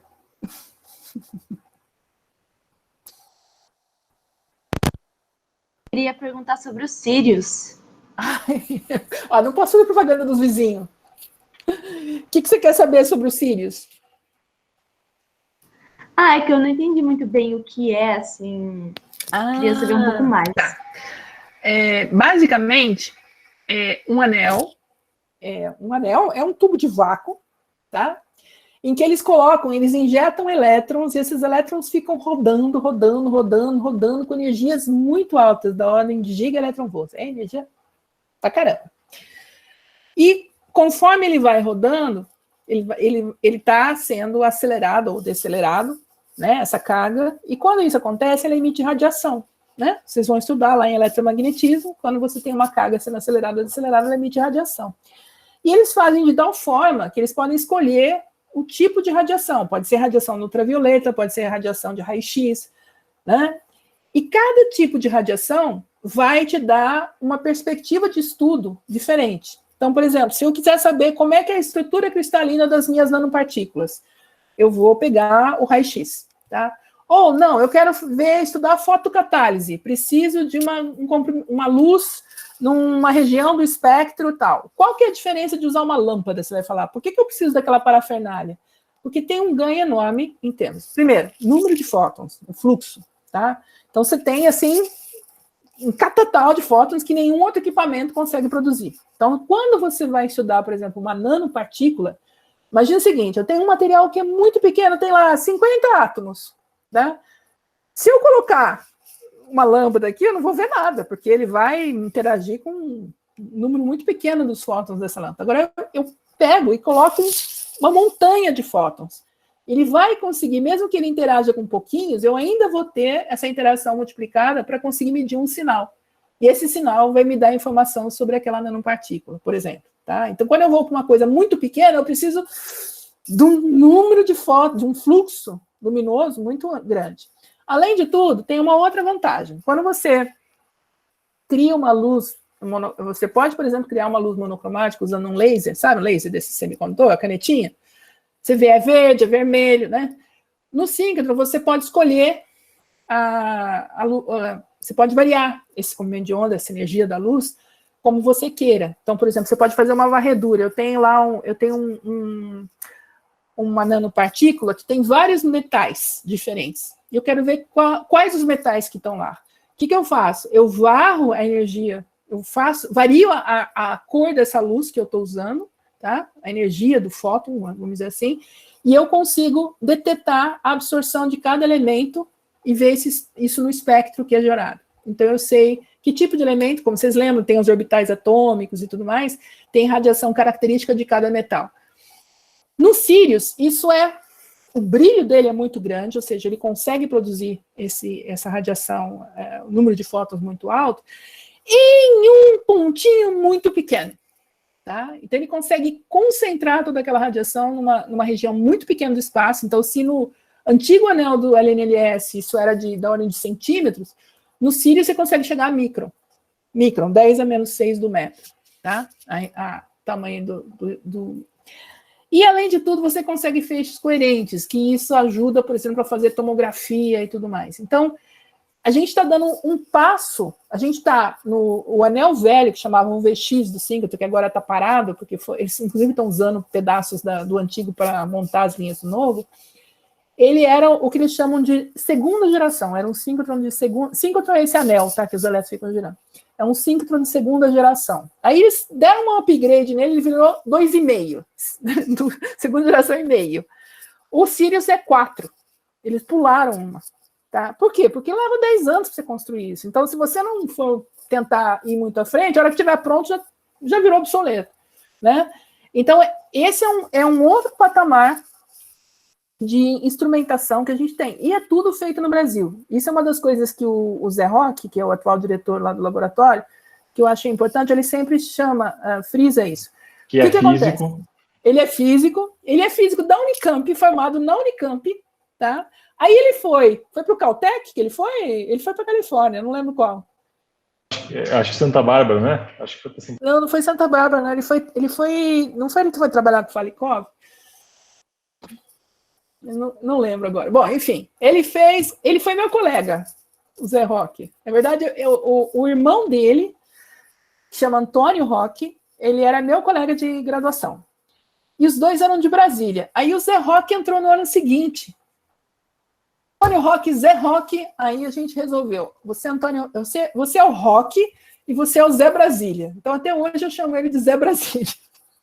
Porque eles eram de Brasília e ele era José, mas ficava Zé, assim, ficava muito fraco. Então, a gente chamava ele de Zé Brasília. Ele se graduou na Unicamp, ele foi fazer doutorado nos Estados Unidos, na Califórnia, não lembro agora onde, com um cara muito importante, e ele voltou para o Brasil. Acabei de ver aqui, Berkeley. Acabei de ver, Berkeley. Ele voltou para o Brasil e ele acabou sendo contratado na USP como professor. Então, ele é professor da USP. Mas ele tem muita ligação com a Unicamp, tanto que ele conhece um monte de gente, inclusive eu. E aí ele foi chamado. O antigo diretor era o Brum, que era um físico da Unicamp. Aí, quando o Brum saiu, ele foi, e foi ele quem criou o Sirius. Ele realmente foi quem tomou a decisão que, gente, era maluco. Quando eles resolveram fazer isso, sinceramente, era uma coisa de doida. Porque era uma coisa que nunca tinha sido feita em lugar nenhum. Precisava de um catatal de dinheiro que vem do governo, tá? E eles resolveram fazer assim mesmo. Tá um pouco atrasado? Tá, mas tá funcionando. E tá dando os resultados que se esperava que desse, tá? Então, é um outro patamar, realmente, de pesquisa. E, sim, o que eu falei que ele sempre frisa, o dinheiro, uma boa parte do dinheiro vem do MCTI, né? O Ministério da Ciência, Tecnologia e Inovação. Onde vai esse dinheiro? Cada vez que eles têm que fazer alguma coisa, eles fazem um pool de empresas, contratam um pool de empresas que tenham, talvez, a capacitação para montar aquilo. Lembra? Uma coisa que não foi montada em lugar nenhum do mundo. Chamam, desenvolvem o projeto junto com a empresa brasileira. Então, 85% do orçamento do Sirius foi para a economia brasileira. Veio do governo para a ciência, mas voltou para as empresas brasileiras que ajudaram a construir o Sirius. Até a parte de engenharia civil foi toda desenvolvida. Tá? Isso eu acho que é uma coisa que também vale a pena, assim como eu falei que a Unicamp gera recursos para a comunidade, muito mais do que se gasta nela, o Sirius está devolvendo 85% do orçamento para a economia brasileira através das empresas que ele contrata. Tá? E isso foi feito de propósito, não foi feito porque eles seria muito mais fácil eles contratarem alguém no exterior para fazer as coisas que já sabem fazer. Não, eles pegam a empresa brasileira e capacitam. Tanto é que tem várias empresas que foram montadas por pessoas que trabalharam no Sirius ou nos outros projetos do CNPEM, porque eles adquiriram uma capacitação que não existia antigamente na economia brasileira. Tá? Bom, posso falar da física? Tem mais alguma pergunta? Vamos falar da física, senão a gente não consegue falar da física. Senão vou ter que chamar você em outro dia para falar só da física. O Pascoal vai ficar bravo, porque eu não começar a falar da física. Mas é rapidinho, gente. Eu só vou falar aqui, depois se vocês quiserem, vocês perguntam. Deixa eu colocar a apresentação de volta.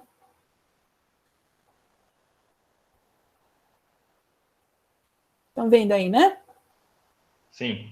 Tá, então, só para falar, eu estou aqui, eu sou diretor associado e o diretor é o professor Pascoal Paliuso, tá? Esse que tinha uma banda de rock quando era estudante. E era cabeludo, inclusive. Então, o Instituto de Física, ele chama Gleb Vatagen, ele é a única unidade de ensino e pesquisa da Unicamp que tem nome, né? Todos os outros são Faculdade de Química, Faculdade de não sei o quê. O Instituto de Física é Gleb Vatagen, porque é uma forma de você homenagear um dos pioneiros da pesquisa experimental no Brasil. Então, o Instituto de Física foi fundado em 1967, lembra? A Unicamp é de 5 de outubro de 66. Então, o Instituto de Física é uma das unidades mais antigas da Unicamp. E, na época, a gente teve vários cientistas que estavam no exterior, inclusive no Beolabs, na Caltech, que foram convidados para vir para a Unicamp para formar o corpo docente, né, para aumentar o corpo docente do Instituto de Física. Eu vou voltar nesse ponto daqui a pouquinho. Então, aqui, só para vocês terem uma ideia, passando rápido, eu já falei, né, mostrei o campus da Unicamp. Aqui está o ciclo básico, aquele anel interior, e aqui o campus da física. Então, esses prédios todos, a física tem cerca de 20 prédios. Então, tudo isso aqui é física, e mais essas partezinhas aqui, tá, mais afastadas. E um desses barracões aí virou o Plasma, que é o xodó novo da Unicamp, né? Então, em termos de números, a gente tem hoje 77 professores, a gente já chegou a ter, acho que mais de 100, Thiago. E, infelizmente, muitos já se aposentaram, né? E a gente não consegue, às vezes, manter o número constante. Desses, 22 são professores colaboradores, muitas vezes professores que aposentaram e continuam trabalhando, sem receber nada, a não ser aposentadoria, mas continuam vindo, às vezes, todo dia na Unicamp para fazer alguma coisa. Nós temos 41 postdocs. O que é um postdoc? É um aluno de doutorado que terminou o doutorado em um grupo e vem trabalhar como pesquisador formado independente, tá? Não é aluno, eu odeio quando falo aluno de postdoc. Postdoc é um pesquisador formado independente que vem trabalhar com outro pesquisador mais experiente para, vamos dizer, ganhar uma experiência maior, para se envolver em projetos diferentes, que nem eu e o Thiago fomos fazer isso nos Estados Unidos. Hoje, porque a Unicamp, algumas universidades públicas são bastante importantes e produzem ciência de qualidade, muitos pós-docs vêm fazer isso aqui, né? O que a gente fez nos Estados Unidos. Nós temos, por ser uma universidade antiga, a gente ainda tem um número significativo de funcionários não docentes, que são 109, alguns deles engenheiros, físicos, alguns, inclusive, com doutorado, tem vários com doutorado que eles trabalham como pesquisadores assistentes, se você quiser. em alguns laboratórios e grupos. E hoje a gente tem da ordem de 820 estudantes, que incluem vocês, né? E da ordem de 90 estudantes de mestrado e 130 de doutorado, tá? Então, a escola o que a gente chama de graduação, né, oferece, como vocês sabem, vários tipos de curso: bacharelado em física, bacharelado em física médica, bacharelado com ênfase em física biomédica, a engenharia física, que começou em 2013, e a licenciatura, nos 2 períodos, né, no período diurno, no curso 04, e o 40 no noturno, onde vocês estão.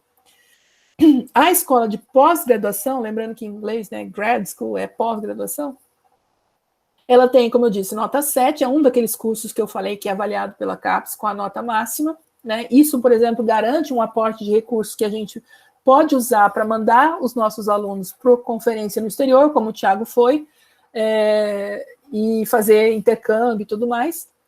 E a gente tem 2 tipos de mestrado e doutorado, um em física, só física, na verdade, esse física geral aqui é só física, e o outro em física aplicada, a partir de 2015. Aí você fala, mas por quê? Porque a física aplicada dá uma maior flexibilidade nas disciplinas, por exemplo. Então, você pode fazer disciplinas que não são necessariamente da física. Como você está fazendo física aplicada, você tem que entender de engenharia, você tem que entender de biologia, você tem que entender de outra área, e algumas disciplinas você pode fazer lá, nessa outra área, desde que o seu orientador e o coordenador de pós-graduação concordem, tá? E também, na nossa pós-graduação, a gente tem vários estudantes de outros países da América Latina. Já teve mais, hoje essa presença é bem menor, mas ainda assim a gente tem muita gente fora.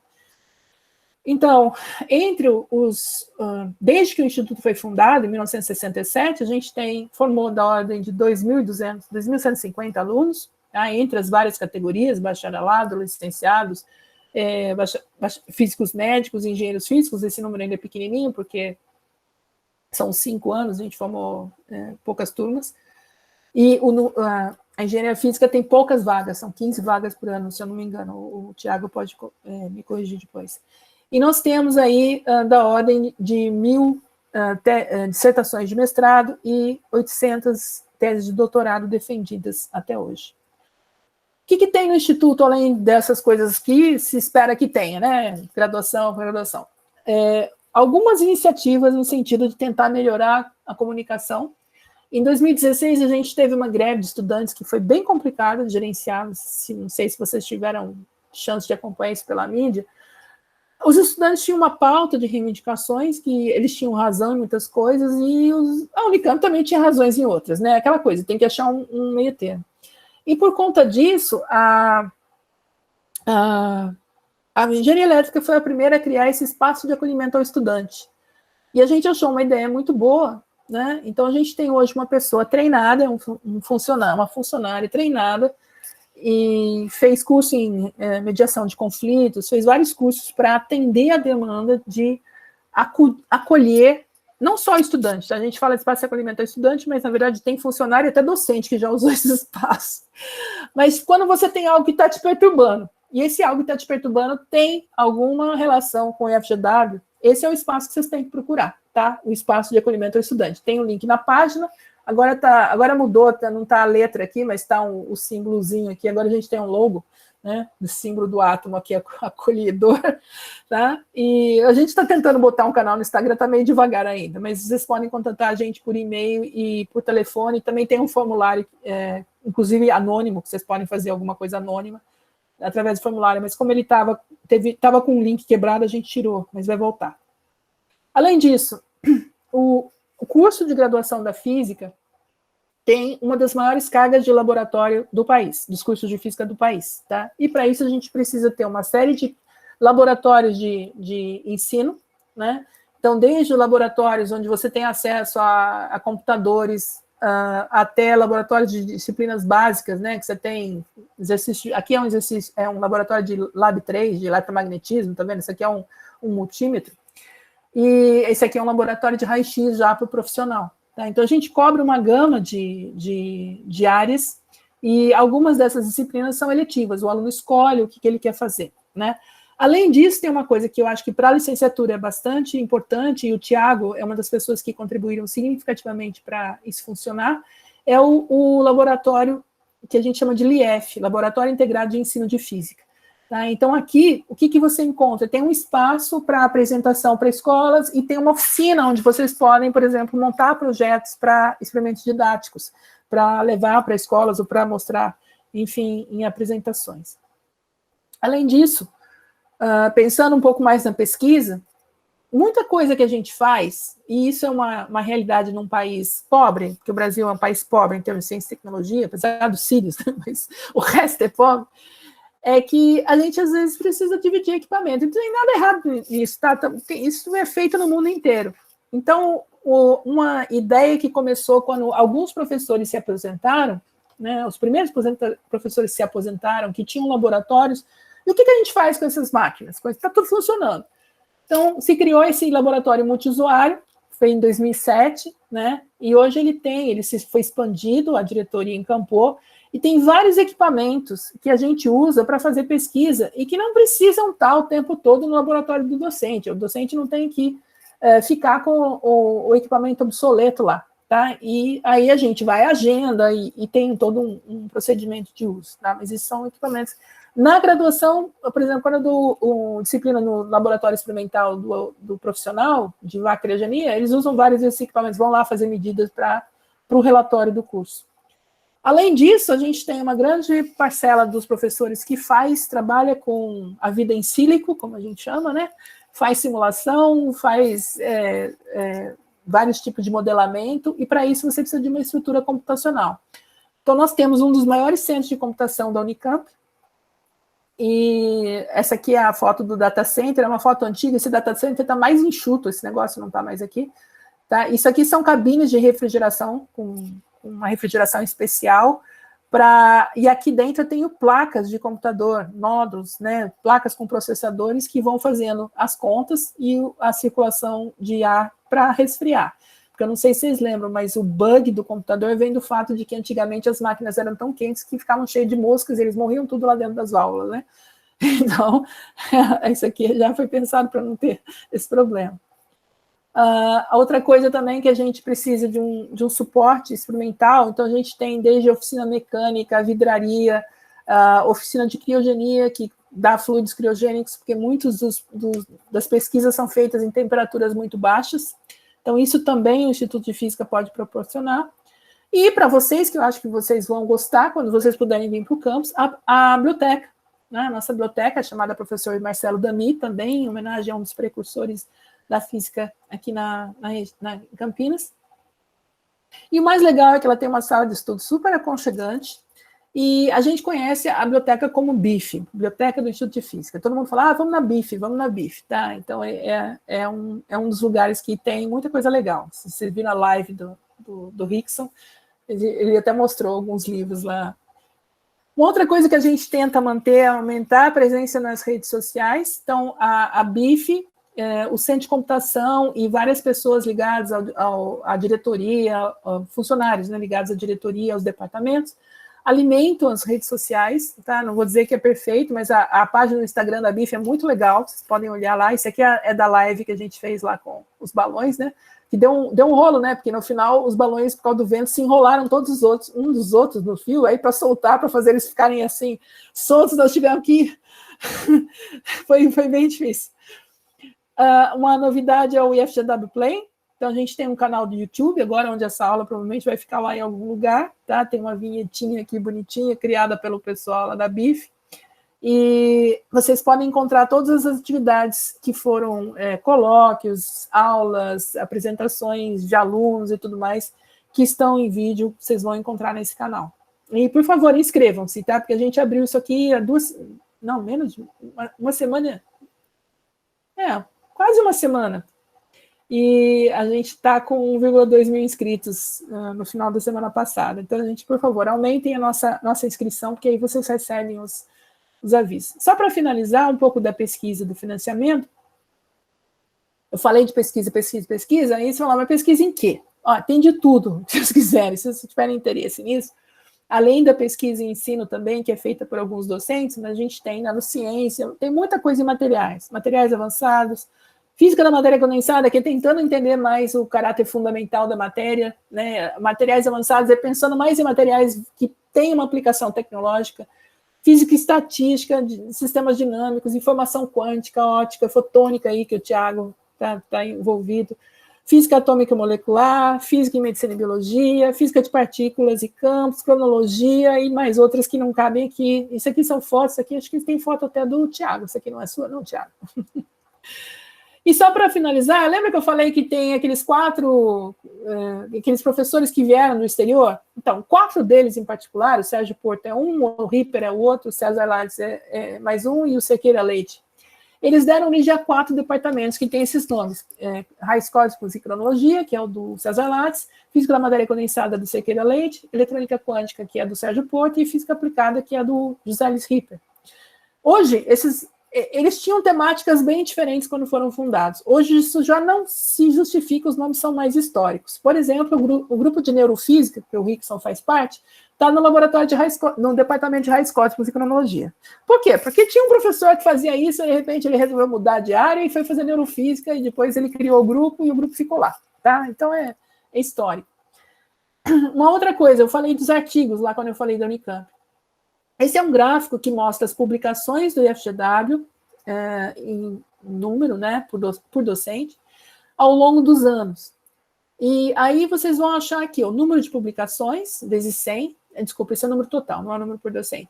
Né? Então, na barra azul, então vocês vejam que lá em 2000 a gente tinha da ordem de 2.500 publicações por ano, e hoje a gente está chegando em 4.500. Mas uma coisa mais importante que isso, é que essa barrinha vermelha.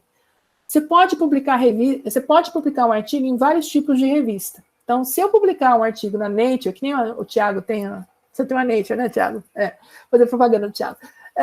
Se eu publico um trabalho na Nature, é uma revista que publica de todas as áreas. Então, é extremamente difícil você publicar nela, porque ela está publicando de tudo, de biologia, de medicina, de física, de química, de engenharia. Então, para ter algo que vale a pena lá na física, precisa ser algo muito importante, tá? E isso a gente mede através do fator de impacto, que é esse número aqui que está sendo mostrado na barrinha vermelha. E o fator de impacto dos revistas de física, em geral, não é grande, porque eu posso explicar depois se vocês quiserem. Mas vocês vejam que, apesar do número de artigos ter crescido, o fator de impacto cresceu mais, principalmente aqui na última década, por conta, inclusive, do aporte de investimentos que foi feito em ciência e tecnologia. O maior fator de impacto significa maior visibilidade e mais importância na sua publicação. Mais gente vendo, mais gente discutindo o seu resultado. E para financiar essa pesquisa, no estado de São Paulo, a gente tem a sorte de ter a FAPESP. O governo federal tem várias agências de financiamento, CNPq, CAPES, mas a FAPESP no estado de São Paulo faz bastante diferença, porque ela faz um aporte de recursos bem significativo. Então, aqui vocês podem ver que a gente chega a ter vários milhões de reais por ano sendo investidos dentro dos projetos do Instituto de Física pela FAPESP, tá? Então é só isso, gente. Eu só quero mostrar, assim, que a gente não está fazendo brincadeira quando a gente fala que a universidade pública é boa, tá? Não estamos falando isso para vender, não. A gente não sabe dizer quão boa ela é. Vocês vejam o impacto que teve na minha vida e no do Tiago, né? E o Instituto de Física faz parte dessa realidade. O Instituto de Física é uma das unidades mais tradicionais e mais, diria, de excelência dentro da Unicamp, por conta dessa história toda que eu contei para vocês. Tá? E tem muitas oportunidades lá, e vocês podem falar com todos os professores, e eles provavelmente vão te atender, e vão explicar o que fazem, vão estar interessados no interesse de vocês. Tá bom? Bom, vocês têm 20 minutos para perguntar antes que me expulsem da sala. Excelente. Bom, podemos começar com as perguntas. Vamos lá. Eles gostaram da Unicamp, do IFGW, eles não gostaram muito, não. Acho que eu... Não, tá. Tem o Matheus Guilherme ali que levantou a mão. Matheus Guilherme Mioto. Opa, boa noite. Boa noite, Matheus. A minha pergunta é mais em relação à parte das oportunidades internacionais que tu e o Thiago tiveram, que vocês comentaram. A minha pergunta é como a gente pode também conquistar essas oportunidades, assim, se vocês têm alguma dica para gente. Tá. Tem sim. Existe, agora eu não lembro o nome, que os nomes ficam mudando. Tem um escritório, tipo um escritório lá, um departamento de relações internacionais. O Thiago está procurando no Google, que eu não lembro. Não, é porque era VRERI, agora voltou a ser DERI. DERI. International Office Relations. Mas tem tem uma parte dentro da DERI que eles ficam só gerenciando esses exchange programs, né, esses programas de intercâmbio. Então, por exemplo, eu tive um aluno, o Flávio, ele se formou agora na engenharia física, mas ele foi passar 6 meses na China, pelo Instituto Confúcio. Então, o Instituto Confúcio é um instituto lá de boas relações entre a China e o Brasil. Eles têm um escritório dentro da Unicamp e eles criam editais de financiamento de mobilidade de estudantes. O Thiago está pondo os links ali. Para você... Então, eles pagaram a viagem, deram uma ajuda de custo para ele se manter lá. Inclusive, enquanto ele estava lá, ele foi para Boston apresentar o trabalho de iniciação científica dele no MRS, no Materials Research Society. Tá, ele pagou do bolso, né? Porque eu paguei a inscrição no congresso, mas ele pagou a viagem porque ele também queria passar uns dias lá. Então, assim, são oportunidades que você tem que ficar filtrando. A Unicamp, às vezes, tem uma comunicação muito ruim, ela fica mandando e-mail. Vocês vão ver que o e-mail de vocês, às vezes, entope, divulga, Unicamp divulga, é tanta coisa, eu não consigo ler todos os e-mails que a Unicamp manda para mim, tá? Sinceramente, não dá.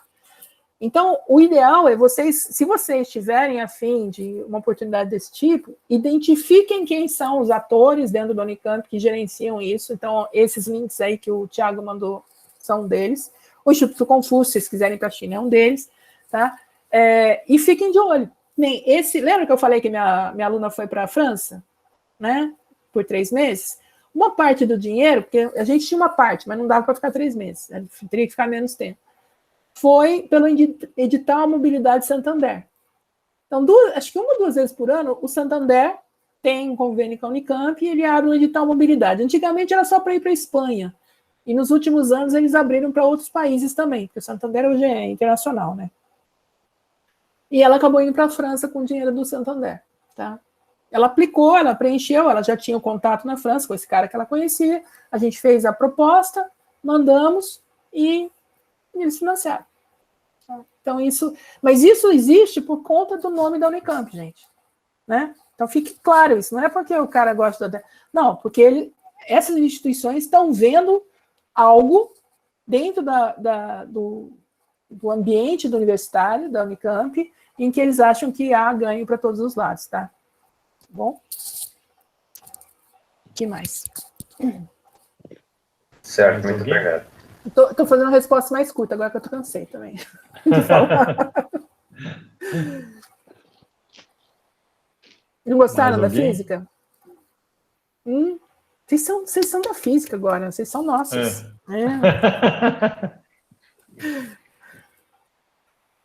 Que mais? Gabriel Salles levantou a mão.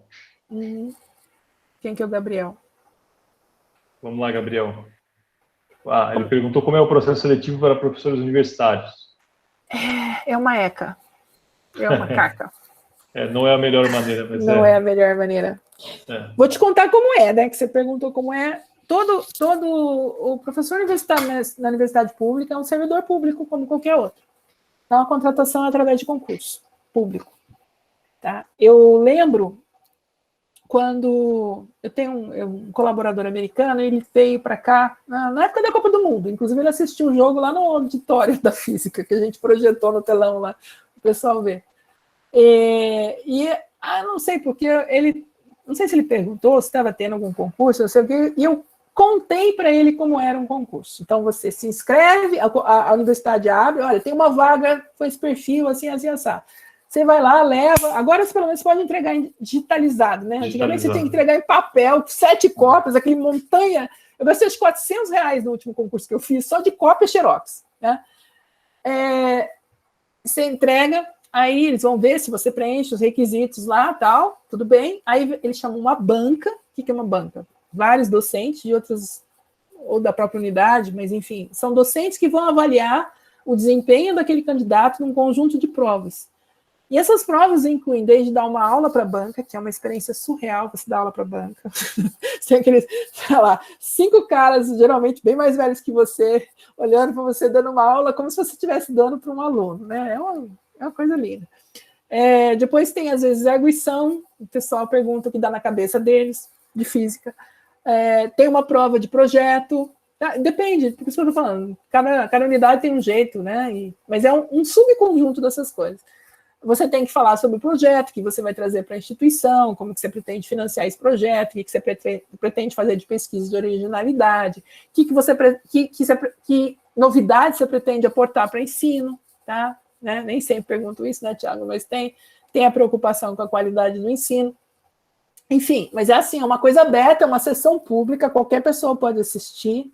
A hora que eu contei para o meu colega americano como é que era, ele falou, are you crazy? Eu falei, não, mas é assim. Né? E muitas vezes é ruim, porque, por exemplo, na Unicamp, na USP, que são universidades, vamos dizer, entre as melhores do Brasil, muita gente nem se inscreve, ou se inscreve e não vem. Então, às vezes você tem um concurso com 30 candidatos inscritos. Aí eles olham os currículos, fazem lá que nem você fez, o Sinésio, né? Fez com o Lattes. Vai lá e começa a olhar os currículos dos outros. Putz, olha, tem esse cara aqui. Nossa, eu nem vou. Não tem chance com esse cara. Então, é muito comum que aquele cara que tem o currículo, perdão da palavra, o fodão, né? Ele não venha. E por conta de ele estar inscrito no concurso, metade dos inscritos também não vem, porque acha que o cara vai ganhar. E aí, não tem ninguém, e às vezes o concurso não passa ninguém. Eles falam assim, não tem ninguém aqui que preenche o que a gente está precisando, então não passa ninguém. Aí você faz toda essa gastança de tempo e dinheiro, né? Porque bem ou mal, você ainda, na época normal, você tinha que trazer a banca, porque era tudo presencial, para não contratar ninguém. Né? Ou, o que é pior, às vezes você acha uma banca que está equivocada em relação à instituição quer, e faz uma zona lá, e aí você fica com gente chateado, porque, não, pediram uma coisa que não era para pedir. Tem essas coisas, tá? Então, definitivamente não é a melhor maneira de você contratar alguém. Mas tem mais mãozinha lá. Vamos lá. Vamos lá. Lucas tinha levantado, Lucas Moreno, desculpa. Opa, boa noite. Boa noite. Eu tenho uma dúvida. Falaram sobre aquele Confúcio, né, que tem uma ligação com a China, alguma coisa assim. Uhum. Na universidade, existe algum outro órgão que tem relação com algum outro país que facilite? Veja, o Instituto Confúcio, ele é mais do que um instituto, ele é um instituto de relações internacionais que facilita essa ligação da universidade, não só na universidade, o Instituto Confúcio é Brasil-China, mas eles têm um escritório na Unicamp, por conta disso tem editais próprios de mobilidade para estudantes, por exemplo, com esse que o Flávio usou. Mas não necessariamente você precisa ter um instituto ou esse órgão dentro da universidade. Por exemplo, você pode ter editais que usam bolsas. A Alemanha tem o DAAD, né? A Alemanha tem a DFG, que seria a agência que financia a pesquisa, Deutsche Forschungsgesellschaft, não sei falar alemão, e tem o órgão de financiador de bolsas da DFG, que é a DAAD. Não me pergunte o que significa isso, porque eu não lembro. Mas eles têm convênio com a CAPES, eles têm convênios locais, às vezes, com as instituições em que você consegue... Então, a universidade, ela é que nem um polvo, ela vai interconectando essas instituições e, às vezes, ela consegue criar editais próprios, ou seja, só os alunos da Unicamp se inscrevem e são beneficiados. Ou, às vezes, elas anunciam, falam assim, olha, o DAD está lá com o Probal, CAPES, não sei o quê, para convênios com a Alemanha. E aí, ou é via professor, ou é via aluno. Então, não tem uma fórmula única, tá, Lucas? Não sei se o Thiago pode completar mais, mas não tem uma fórmula única. Você tem que ficar monitorando ali esses setores, se você quiser ir, né? A França tem o CAPES Coffee Cup, que é um outro tipo de convênio também que você pode ganhar bolsa para ir para a França. De novo, nesse caso, você aplica via CAPES, mas você aplica como aluno da Unicamp. Você tem que ser aluno de uma universidade para conseguir chegar nesse convênio, para chegar nesse ponto de conseguir essa bolsa. Tá? Mas a Unicamp, ela agencia isso, ela divulga isso quando tem. Então, eu acho que é uma coisa que você tem que ficar de olho mesmo. E, às vezes, até porque o excesso de divulgação atrapalha, né? A gente não consegue ler todos os e-mails. Não sei, Thiago, você tem mais... Não, acho que só o comentário, né, ligado ao que a Mônica falou antes. Esses convênios, essas coisas acontecem porque a Unicamp consegue ter centros de excelência de pesquisa e de ensino, né?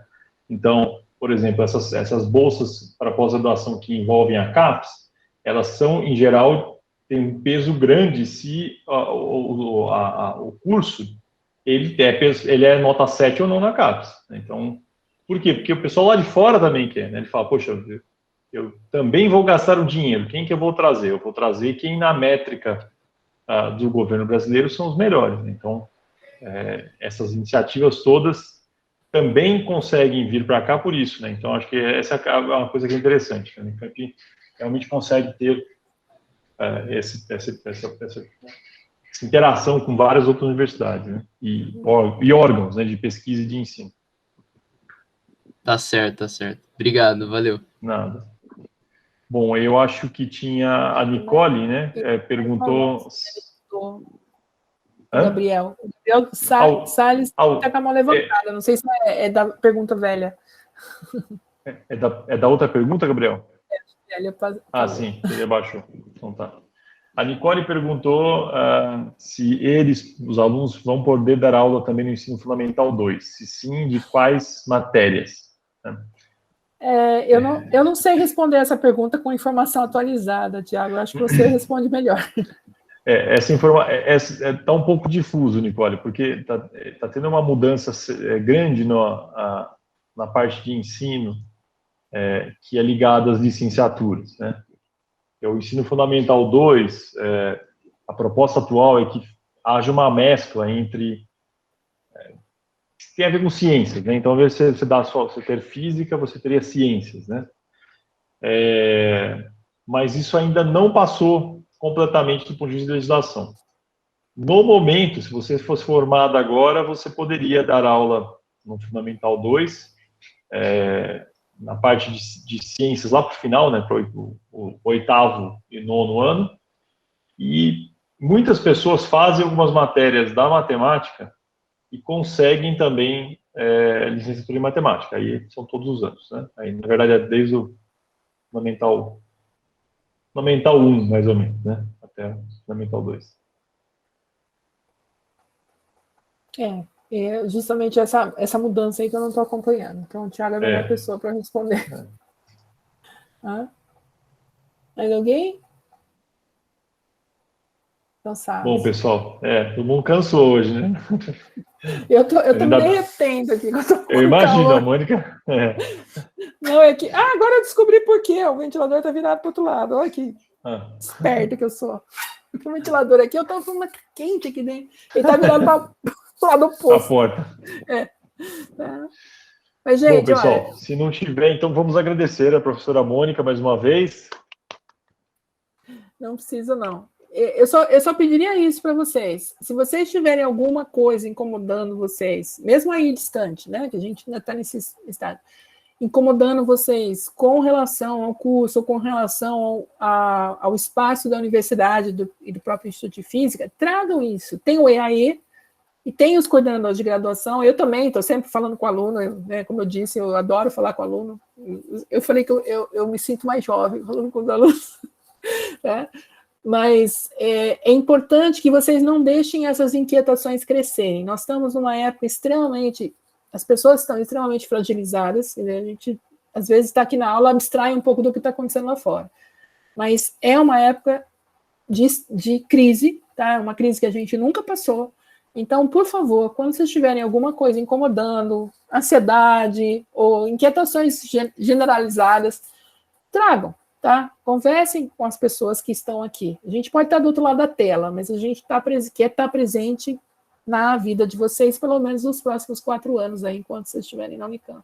Tá? Não deixem de aproveitar a universidade e não deixem que as coisas ruins da universidade, que obviamente existem, tá? Como existe em qualquer lugar, dominem sobre essa experiência que vocês vão ter a partir de agora. Tá? Essa é minha mensagem. Eu já vi muito aluno falando que a universidade é tóxica. Eu falei, olha, a gente é tóxico porque a gente deixou ser, né? Ela pode ser muito boa, tá? Bom? Obrigada pela paciência de me escutar 2 horas. Obrigado. Excelente. Muito obrigado, Mônica. Tá. Muito obrigado a todos e a todas de novo. Então, semana que vem, nos encontramos novamente no mesmo horário. Tá bom? Isso, dia 5 eu volto. E dia 5 ela volta de novo. Tá? Já Tá. vai ter uma roda de conversa, ela vai voltar no dia 5. Professor, Tá bem? Acho que tem alguém chamando aí. Acho que o Lucas... a gente pode, talvez, liberar a professora Mônica, só para ela não precisar ficar mais um tempo, Lucas? beleza. Tá bom, então. Até mais, Obrigado, gente. Mônica. Até mais. Obrigada. Tchau, tchau.